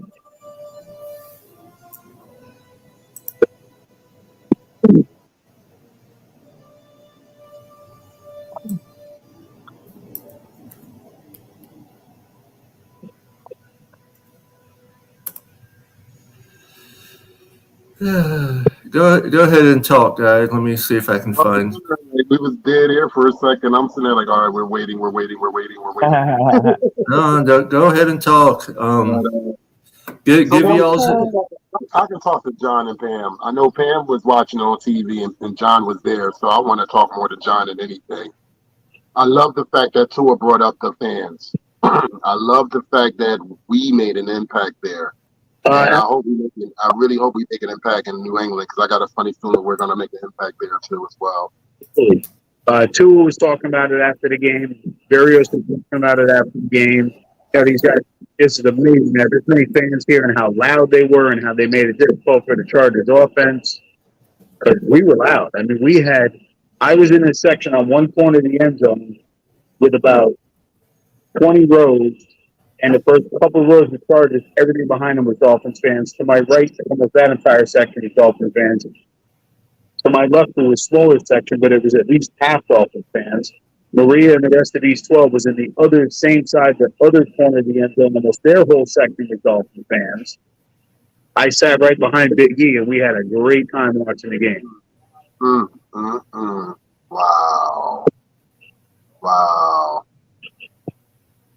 Oh, Pedro. What's up, Pedro? What's up, Pedro? Yeah, Charles Kirby. What's up to Charles Kirby also? Pedro must have just finished his talk show because it is Tuesday, so I know he had it today. Yeah. I sent him the link still. I always do. He's not tired. Pedro, if you're not tired, jump on. So I was going to tell you, Dolphin winners, a couple of my takes from the game that I thought really impressed me and made me think that our future is bright is the fact that we used so many different players on offense. I think I counted like 9. I couldn't find anything, John, for opening day. We'll see it. If I see it again, I believe you looking at that. Yeah, if he's number 1 from back in 1953, then 2 is number 4. Yeah. Yeah. All time there might be a bunch ahead of them, but I know for opening day, all time for any day, there's 26 of them that thrown for over 500 yards. Yeah. So my big impression was the offense moving the ball, and if any of you remember, at the end of this game, we still had all 3 timeouts. Yeah. We weren't waiting for that. Exactly. And that's an improvement. That's huge improvement. Well, yeah. I mean, you look at last year, all the flags we had on the offensive line, all the delay of games and everything, and using the timeouts and all that. You didn't see none of that on Sunday. No, and also the clock management, so calling that timeout, at first I was like, what are you doing? Why are you calling a timeout? Let the clock run down, but how brilliant did that turn out to be? Brilliant. I'll be right back. I got to go mix another drink. It's Captain Cole Brannon. I'm about to say, I should have told him to bring me one. That's what I drink too. Shit. So another thing I really liked was the fact that we used the fullback position several times. That's great blocks. Yeah, Ingold, he looked good. He played good. hurt as much. Okay. I was really encouraged by that, by the fact that you that and even the tight end position several times. Like we use so many different players on offense, and that's what is going to make us great going down the season, because whenever you think you're going to cover this one, double cover, okay, well we'll go to this guy, and you got that one, okay, well we'll go to that guy. Well, I'll say this. I'm going to say this. I fully agree with everything you said, Pam, but I will say the MVP of the game was the offensive line. That was the MVP. None of this stuff couldn't have happened if it wasn't for Tua getting the time to distribute the ball and let the play develop the way they did. Period. I'm definitely kudos to the offensive line. Seriously. We didn't have to think about them. That's what was so good. Captain and diet.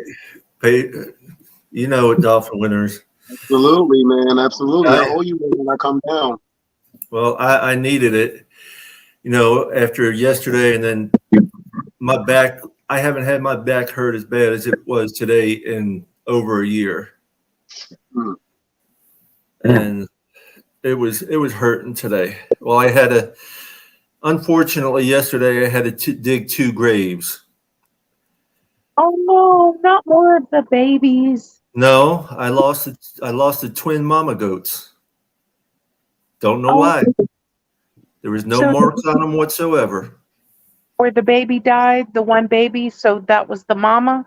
No, the one baby that died, that mama ended up dying about a week later. Oh no. And she had something wrong with her, though, because you could see off in the corner right from where she died from, it's like she had a huge thing of just diarrhea or something happened, and I don't know what was going on with her, but there was nothing around. These 2 were in separate pastures, and here's Pedro. What's up, Pedro? What's up, Pedro? Pedro. They were in separate pastures. There was no marks on them whatsoever, and let me tell you, just trying to dig when you're as big as I am, it's hard to get down there and dig and bend. I had to take like 6 different breaks. Took me about 3 hours to bury the 2 of them. That's so my back is paying for it today. How'd your watch party go on Sunday? It was dead, but we met a lot of people. I handed out some magnets for free for the club and stuff, and cards and different things like that. So, because we're new, I didn't expect much, but when what I hate is when you have, 10, 12 people saying they're going to be there and don't show up at all. It's like, why even bother saying you're going to be there? Oh, that stinks. That's what I'm expecting too. Yeah. It my watch happens. party up. I'm like, if 20 people say they're going to show up, it'll be 5 people that shows up. Well, at the same time, it's like Allie even says, it took her, 3 years just to get to where she's at now. Right. Slowly but surely, yeah. And this is my first year, really. I'm at 2.5 years, Paul. I'm at 2.5. I started in March of, March. So it must be 2023, 2022, 2021. Yeah, 2021, March. So I started October last year. I'm not even a year old yet. And yeah. That's why it took me so long. I wanted to build up the fan base first and to build up the members. How many members are you at? You at 1,000 yet? Well, I'm at 870. There you go. I'm only at 1,300. So you're right there. So you just need more Dolphins in your area, and once you get to know them in your area, that's what I'm trying to find. I found like 8 of them in Knoxville. So that's why I'm going out tomorrow. 1,300. I only found 8. It's like I need another 10. Well, that's why I'm going tomorrow to see about putting a sign up in the window for the watch party, and I'll let them know we're going to do it there for every away game, and anybody that shows up, we'll invite them to come back to watch it and stuff. But I'm going to see if they'll give me, any gift cards to give out or anything, because I promote it on Facebook, which is social media promoting that particular Glory Days. So I'm giving them free advertisement. I definitely want to shout out real quick to Lehigh Valley Fins Fan Club and the Lanco Fins Fan Club. I got invitations to both of their clubs, actually. Shout out to Valley Fanatics, Ryan Killing. Definitely shout out to him and Valley Fanatics. I got an invitation from them as well. I know for a fact, I think October 1st, when we play against Buffalo, I might go up to the Lehigh Valley Club and watch it with those guys up there. So I might take that ride up there from Philly up there to go ride and watch it with them, or the Lanco Cup, which one, either or. Well, I want to give a shout out to all our sister clubs out there.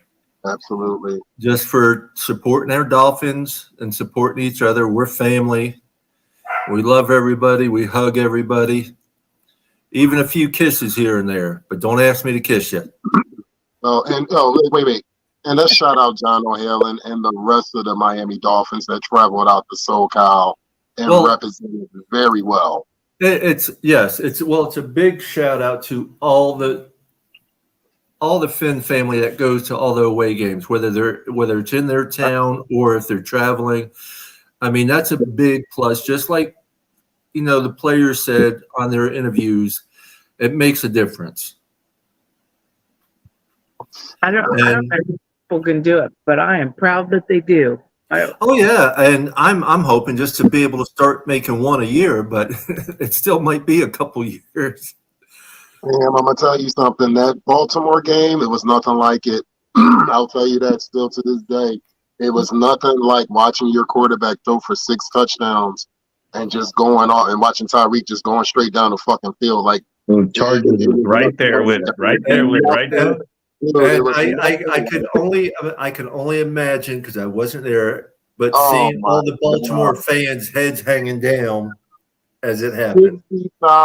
60,000 fans just shut up, and all you hear is us going nuts. Like it was nothing like it. Nothing. I'm telling you. There was 70,240 in SoFi Stadium. So.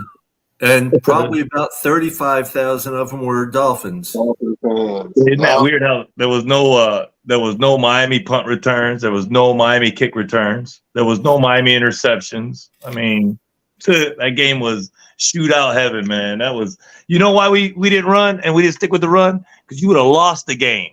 We would have lost the game.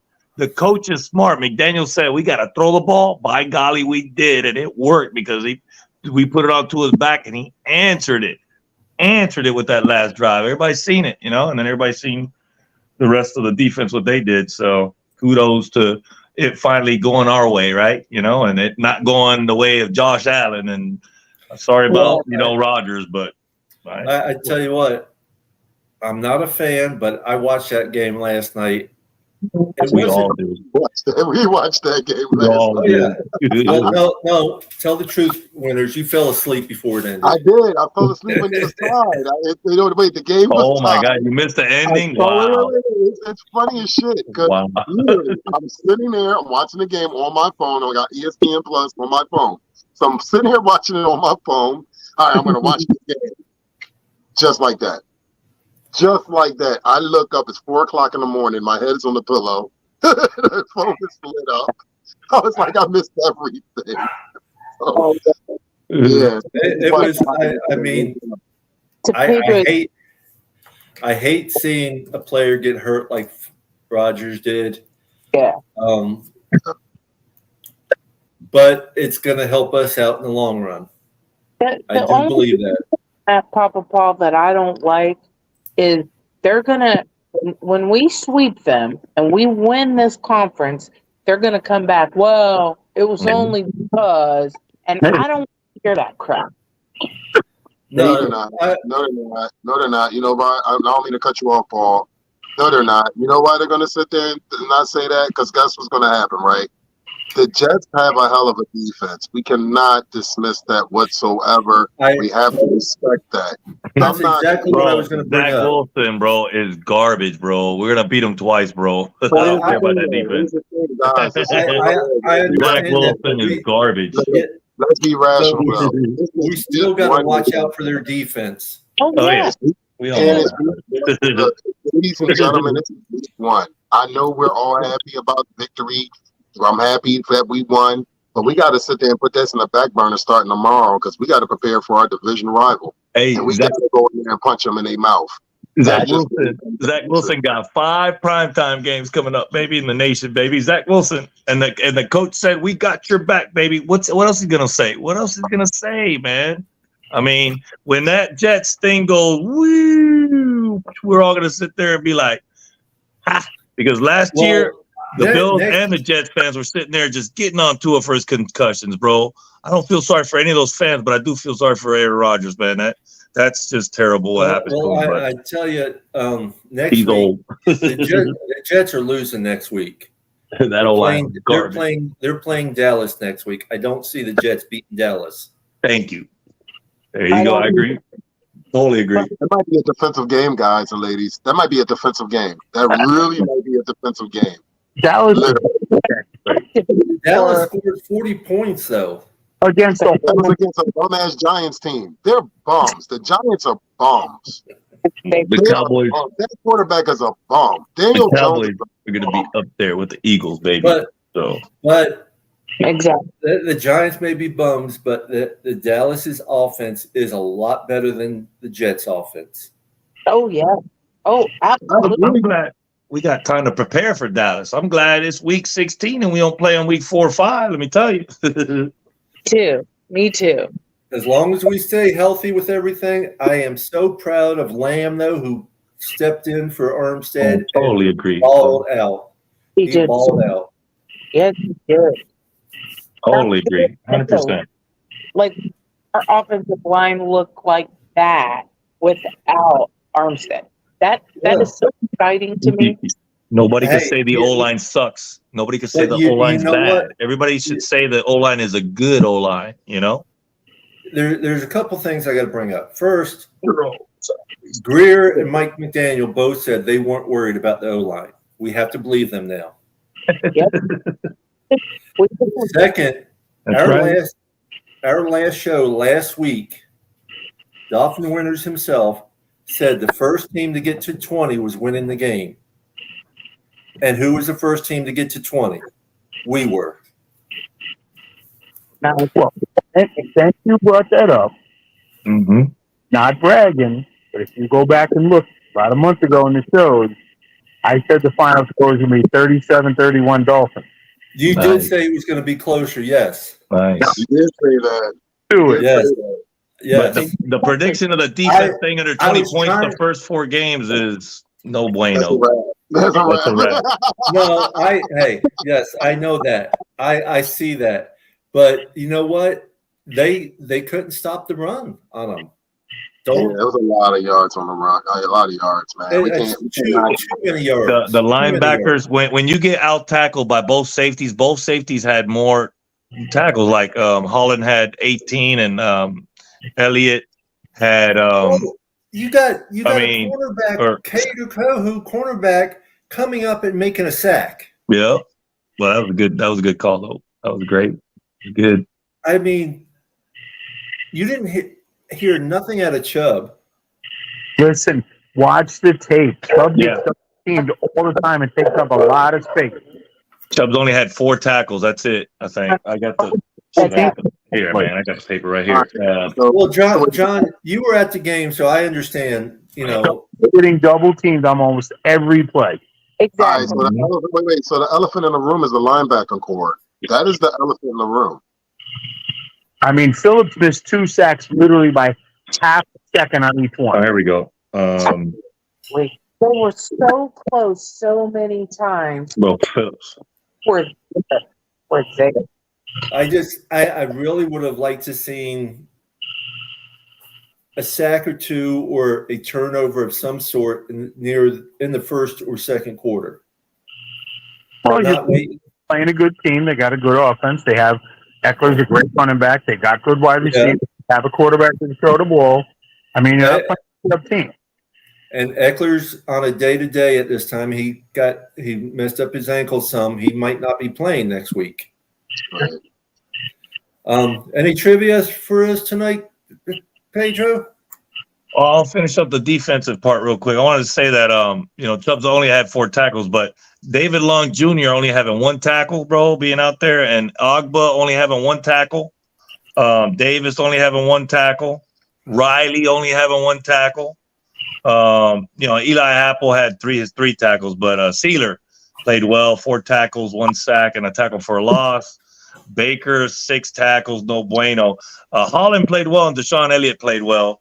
Phillips, of course, had 11 tackles, along with that half a sack to seal the game, so he played well. But and Darth Cater played good too. 9 tackles, half a sack as well, 2 quarterback hits. Especially the one hit that got out the one. No, Cater had that 1 sack by himself. That was almost a safety. Mm-hmm. Yeah. That 1 sack with 1 sack and 1 tackle for loss. That was Sealer, and they're saying Cater is 9 tackles, 6 solo, but he said a half a sack and 2 quarterback hits. Why would it be a half a sack when he sacked them, right?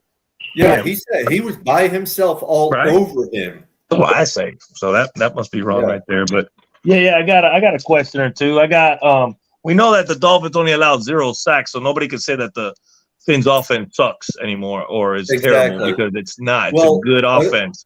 They did that without Armstead, so with Armstead, it's even better. They keep it at 0 sacks. It's great. According to the NFL power rankings, the NFL app that I have on my phone, we are ranked at number 5. I got some at 2. I got some at 8. We're top 10 is what I'm saying. I'm going by the NFL power. I don't know who I read earlier had us at NFL.com. 7. Cool. Yeah, NFL.com, that app that I have on my phone. We're at number 5. There was one I read earlier in the article that I got in one of my emails that had us at 7.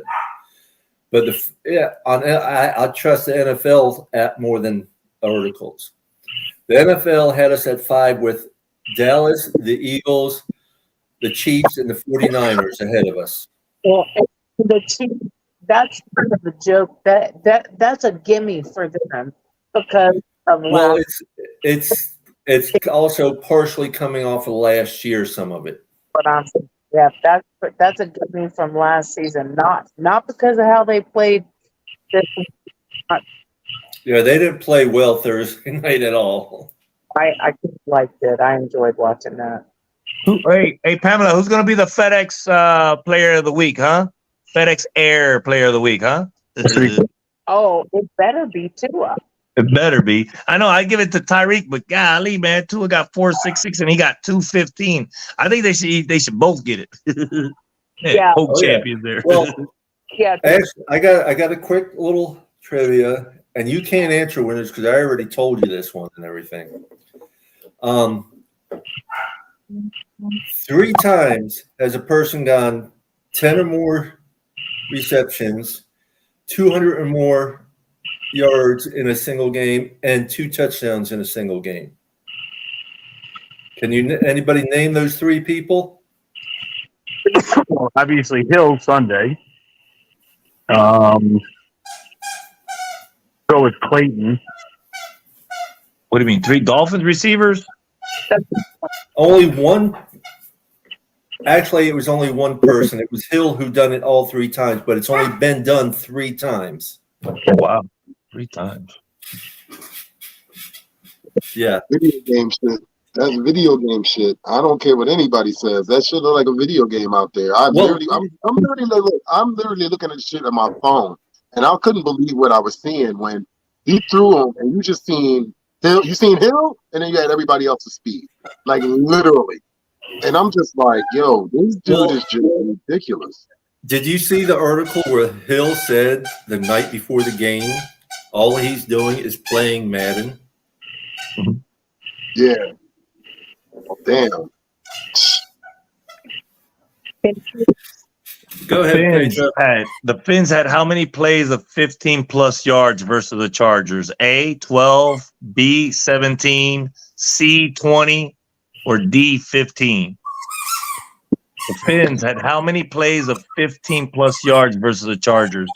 A, 12, B, 17, C, 20, or D, 15? See, 20. Pam, what do you think? 17, John? I'm going to say 15. I'm thinking 15 myself. The Fins had 17 plays of 15 yards in Sunday's win. B. There you go, Miss Pam.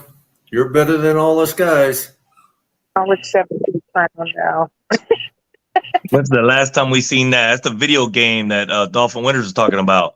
Yeah. You have anything over 15 plays, hell, even 10 plays of 15 yards or more in a game is good. You know, but to get 17 of them is balling, bro. Just I don't know if anybody saw it. I'm trying to think if I remember correctly. Herbert did not have a single pass over 20 yards. No. Wow. Yeah. wow. I'm telling you. I didn't know that. Wow. That's what that defense does. That defense smothers your best qualities. That's incredible because They were greatest. passing games are full. And, we were greater. We know we can still. So, just You're breaking up quite a bit, Miss Pam. sorry. That's a chew toy or something. Oh, you're hearing my puppy. There we go. You're hearing my puppy underneath me. Oh yeah, squeaky toy. Yeah, There he is. He's chewing on Josh Allen. look what I'm trying to figure out where it's coming from. They're like, what is that? My dogs are very interested in your dog's chewy toy. He loves them. He doesn't tear them up, but he likes squeaking them. So I was So what? In that game last night, if anybody else has this issue or not, but I cannot hear that ETS without yelling suck, suck, suck. Sitting, watching it by myself, just say it. It comes out naturally, right? Oh yeah. Well, I tell you what, it was. I'd rather see the Jets win over Buffalo than Buffalo win over the Jets. I wish it would have ended in a tie, like I said. Yes, I know. I wish it would have ended in a tie too. But if someone's going to win, I'd rather it be the Jets over the Buffalo than Buffalo over the Jets. Because the Jets, Jets, sucks. The thing about it is, I just like if we would have that shit would have ended in a tie, and we could have had a win, and that shit could have came down to some playoff probabilities. That would have been lovely. That would. Oh yeah. Yeah. That could have. That's why I'm saying I would have rather them both ended in a tie. If that would have ended up in a tie, that really could have locked us in as AFC East champions just because of that tie. It was very close to that. I mean, it went into overtime. So that was close. But the thing is, after last night, Josh Allen is 0-5 in overtime.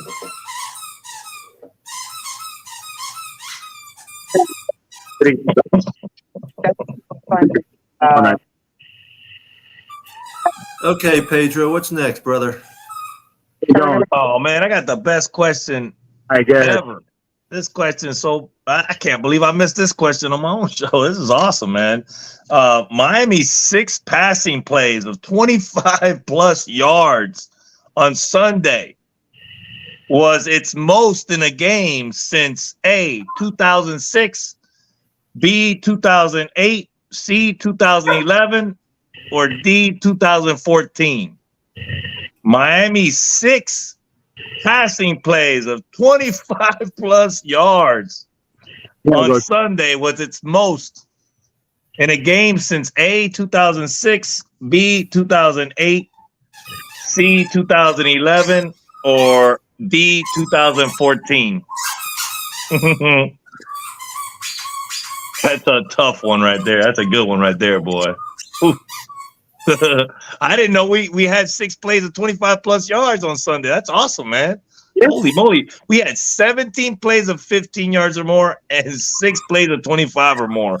That's a passing that's you know what that is? That's the Rams what they call it back in 2000. It's better than the greatest show on turf. It's better than there you go. My goodness, we got one of those this year. You have analysts, you have NFL, you have sports analysts right now saying it's even better than that.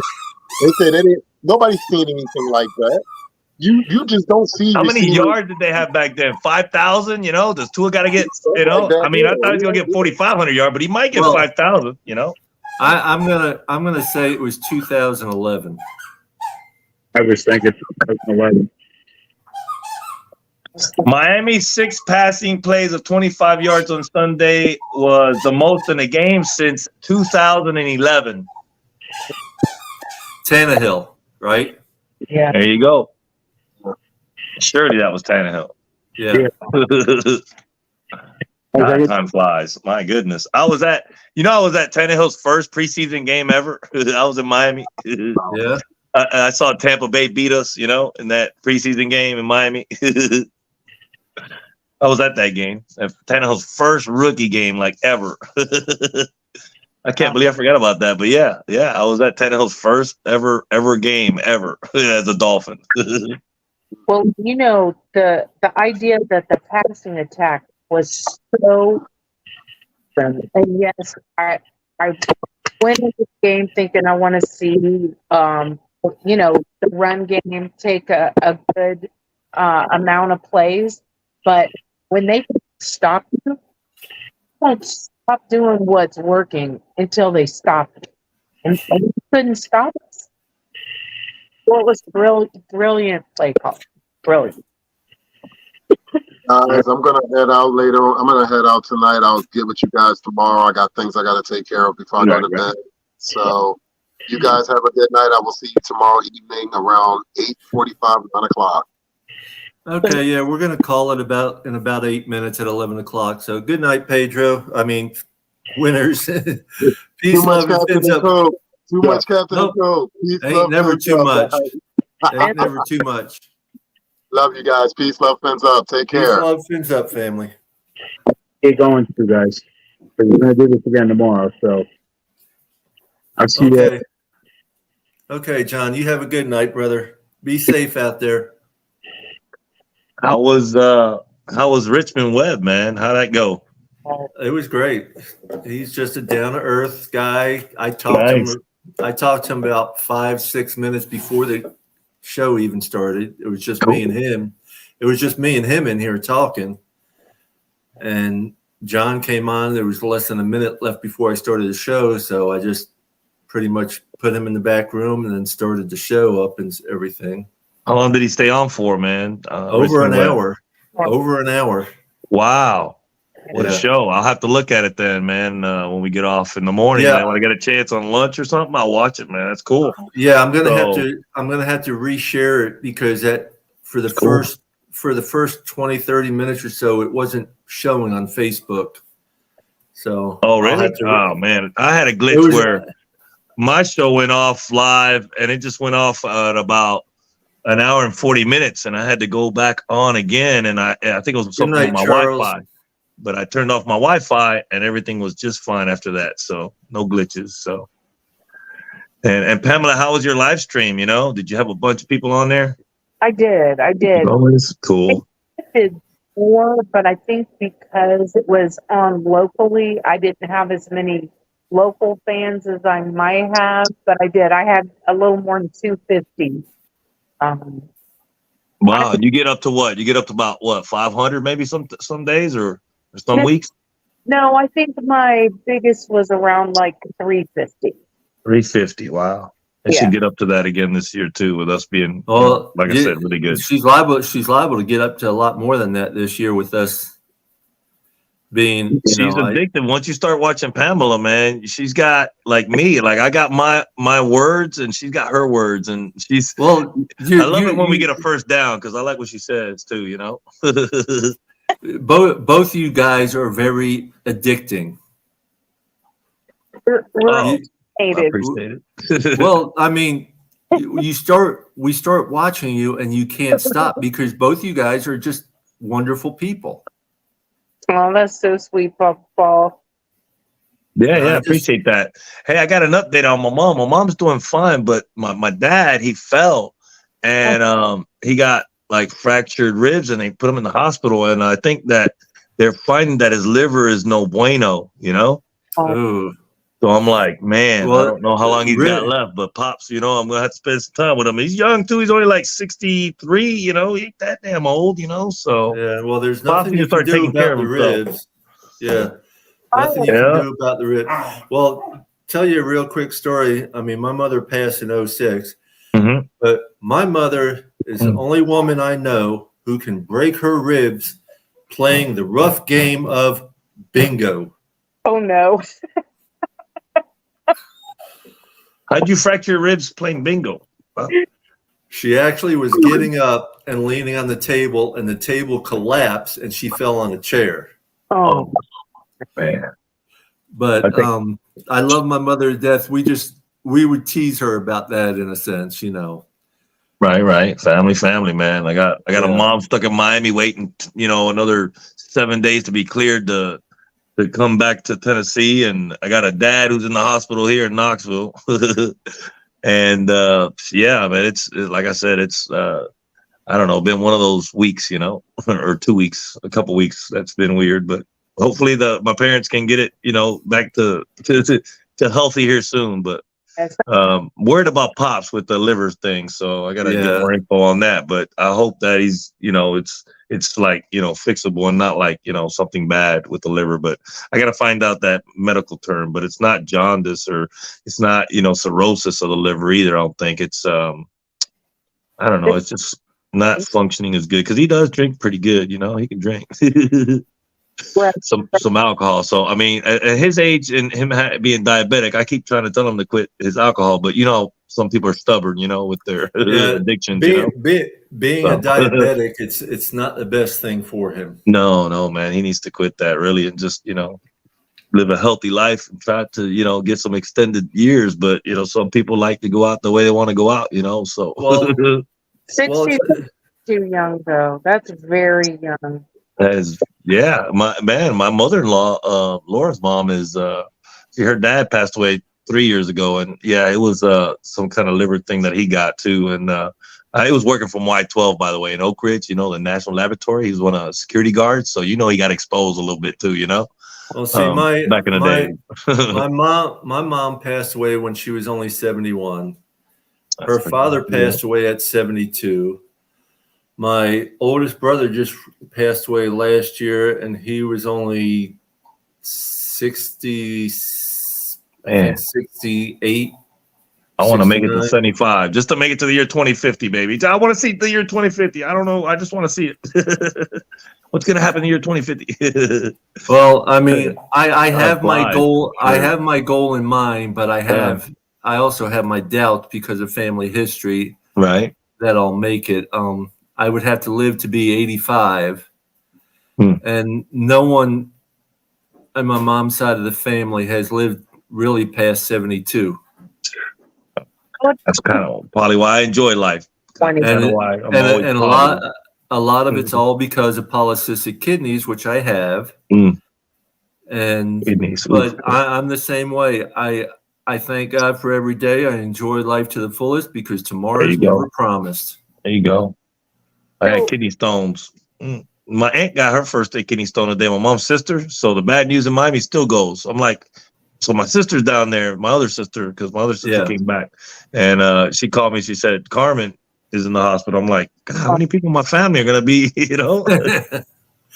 Well, I tell you, I've had kidney stones before. And They're not. Paul, I pleasant, get them 3 times a year, Paul. I get them 3 times a year. It's never ending. I got them 3 times a year for the past 12 years. I'm like, and mine's your uric acid, so I'm not even gonna get into it. But yeah, they're the devil rock. I swear, it's the most painful thing.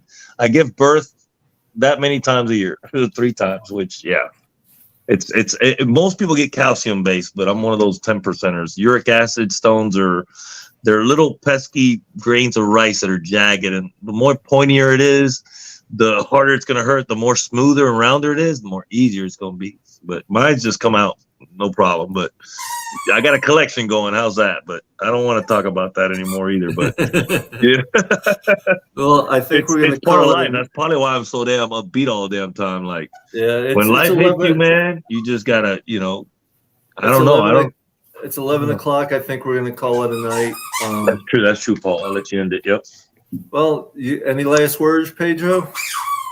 No, appreciate you having me on the show, man. I'm sorry I missed that Richmond Webb episode. I'm gonna check it out in the morning, but I'm sure that was a great first hour with Richmond Webb, and the Dolphins are so exciting right now. Like, we've been waiting on this, especially as old school people, for a while, man. We've been waiting on this for a long time, and the young people, they're gonna start to get to know what we knew back in the 90s and 80s. What we saw in 70s, because how many losing seasons did Don Shula have? Not many, right? And his whole career. Not many at all. Yeah, it's been a rough past 2 decades, and I think this year is going to culminate, or the next 2 years is going to culminate with hopefully a Super Bowl appearance. So, first baby steps: get the division crown, get the playoff win, and then hopefully we make the run to the Super Bowl. So, good luck, Dolphins. Yes, sir. So, any last words, Miss Pam? Yeah. So I wanted to tell Pedro and you, Papa Paul. Listen, if y'all haven't tried acupuncture before, tell your dad, Pedro. I'm serious. There's a lot of the big long needles. Yeah, well, they're not big, but they're long, and it doesn't hurt. Oh, gotcha. But I mean, go and get there's so many things that they can do. I recommend that for whatever your issues are, and I bet they can help with the kidneys. I'm just telling you, look into it. Do everything for your dad that you possibly can. And I'm sorry to hear about your family having so many issues, and he's young, and I have to say that because him and I are the same age. So yeah, I'll definitely look into that. Because. Well, I want to thank you guys and everyone for being here with me tonight, sharing the show. Just supporting us and having fun with us. Thank you, Pedro. Peace, love, and fins up to everybody. You have a wonderful week. Thank you, Mr. Webb, for just joining us and talking to us and letting us just drill you on some things. Great show. It was a great show. It was a wonderful time. Peace, love, fins up again to everybody. I love y'all. Have a good night. Fins up, baby. Fins up.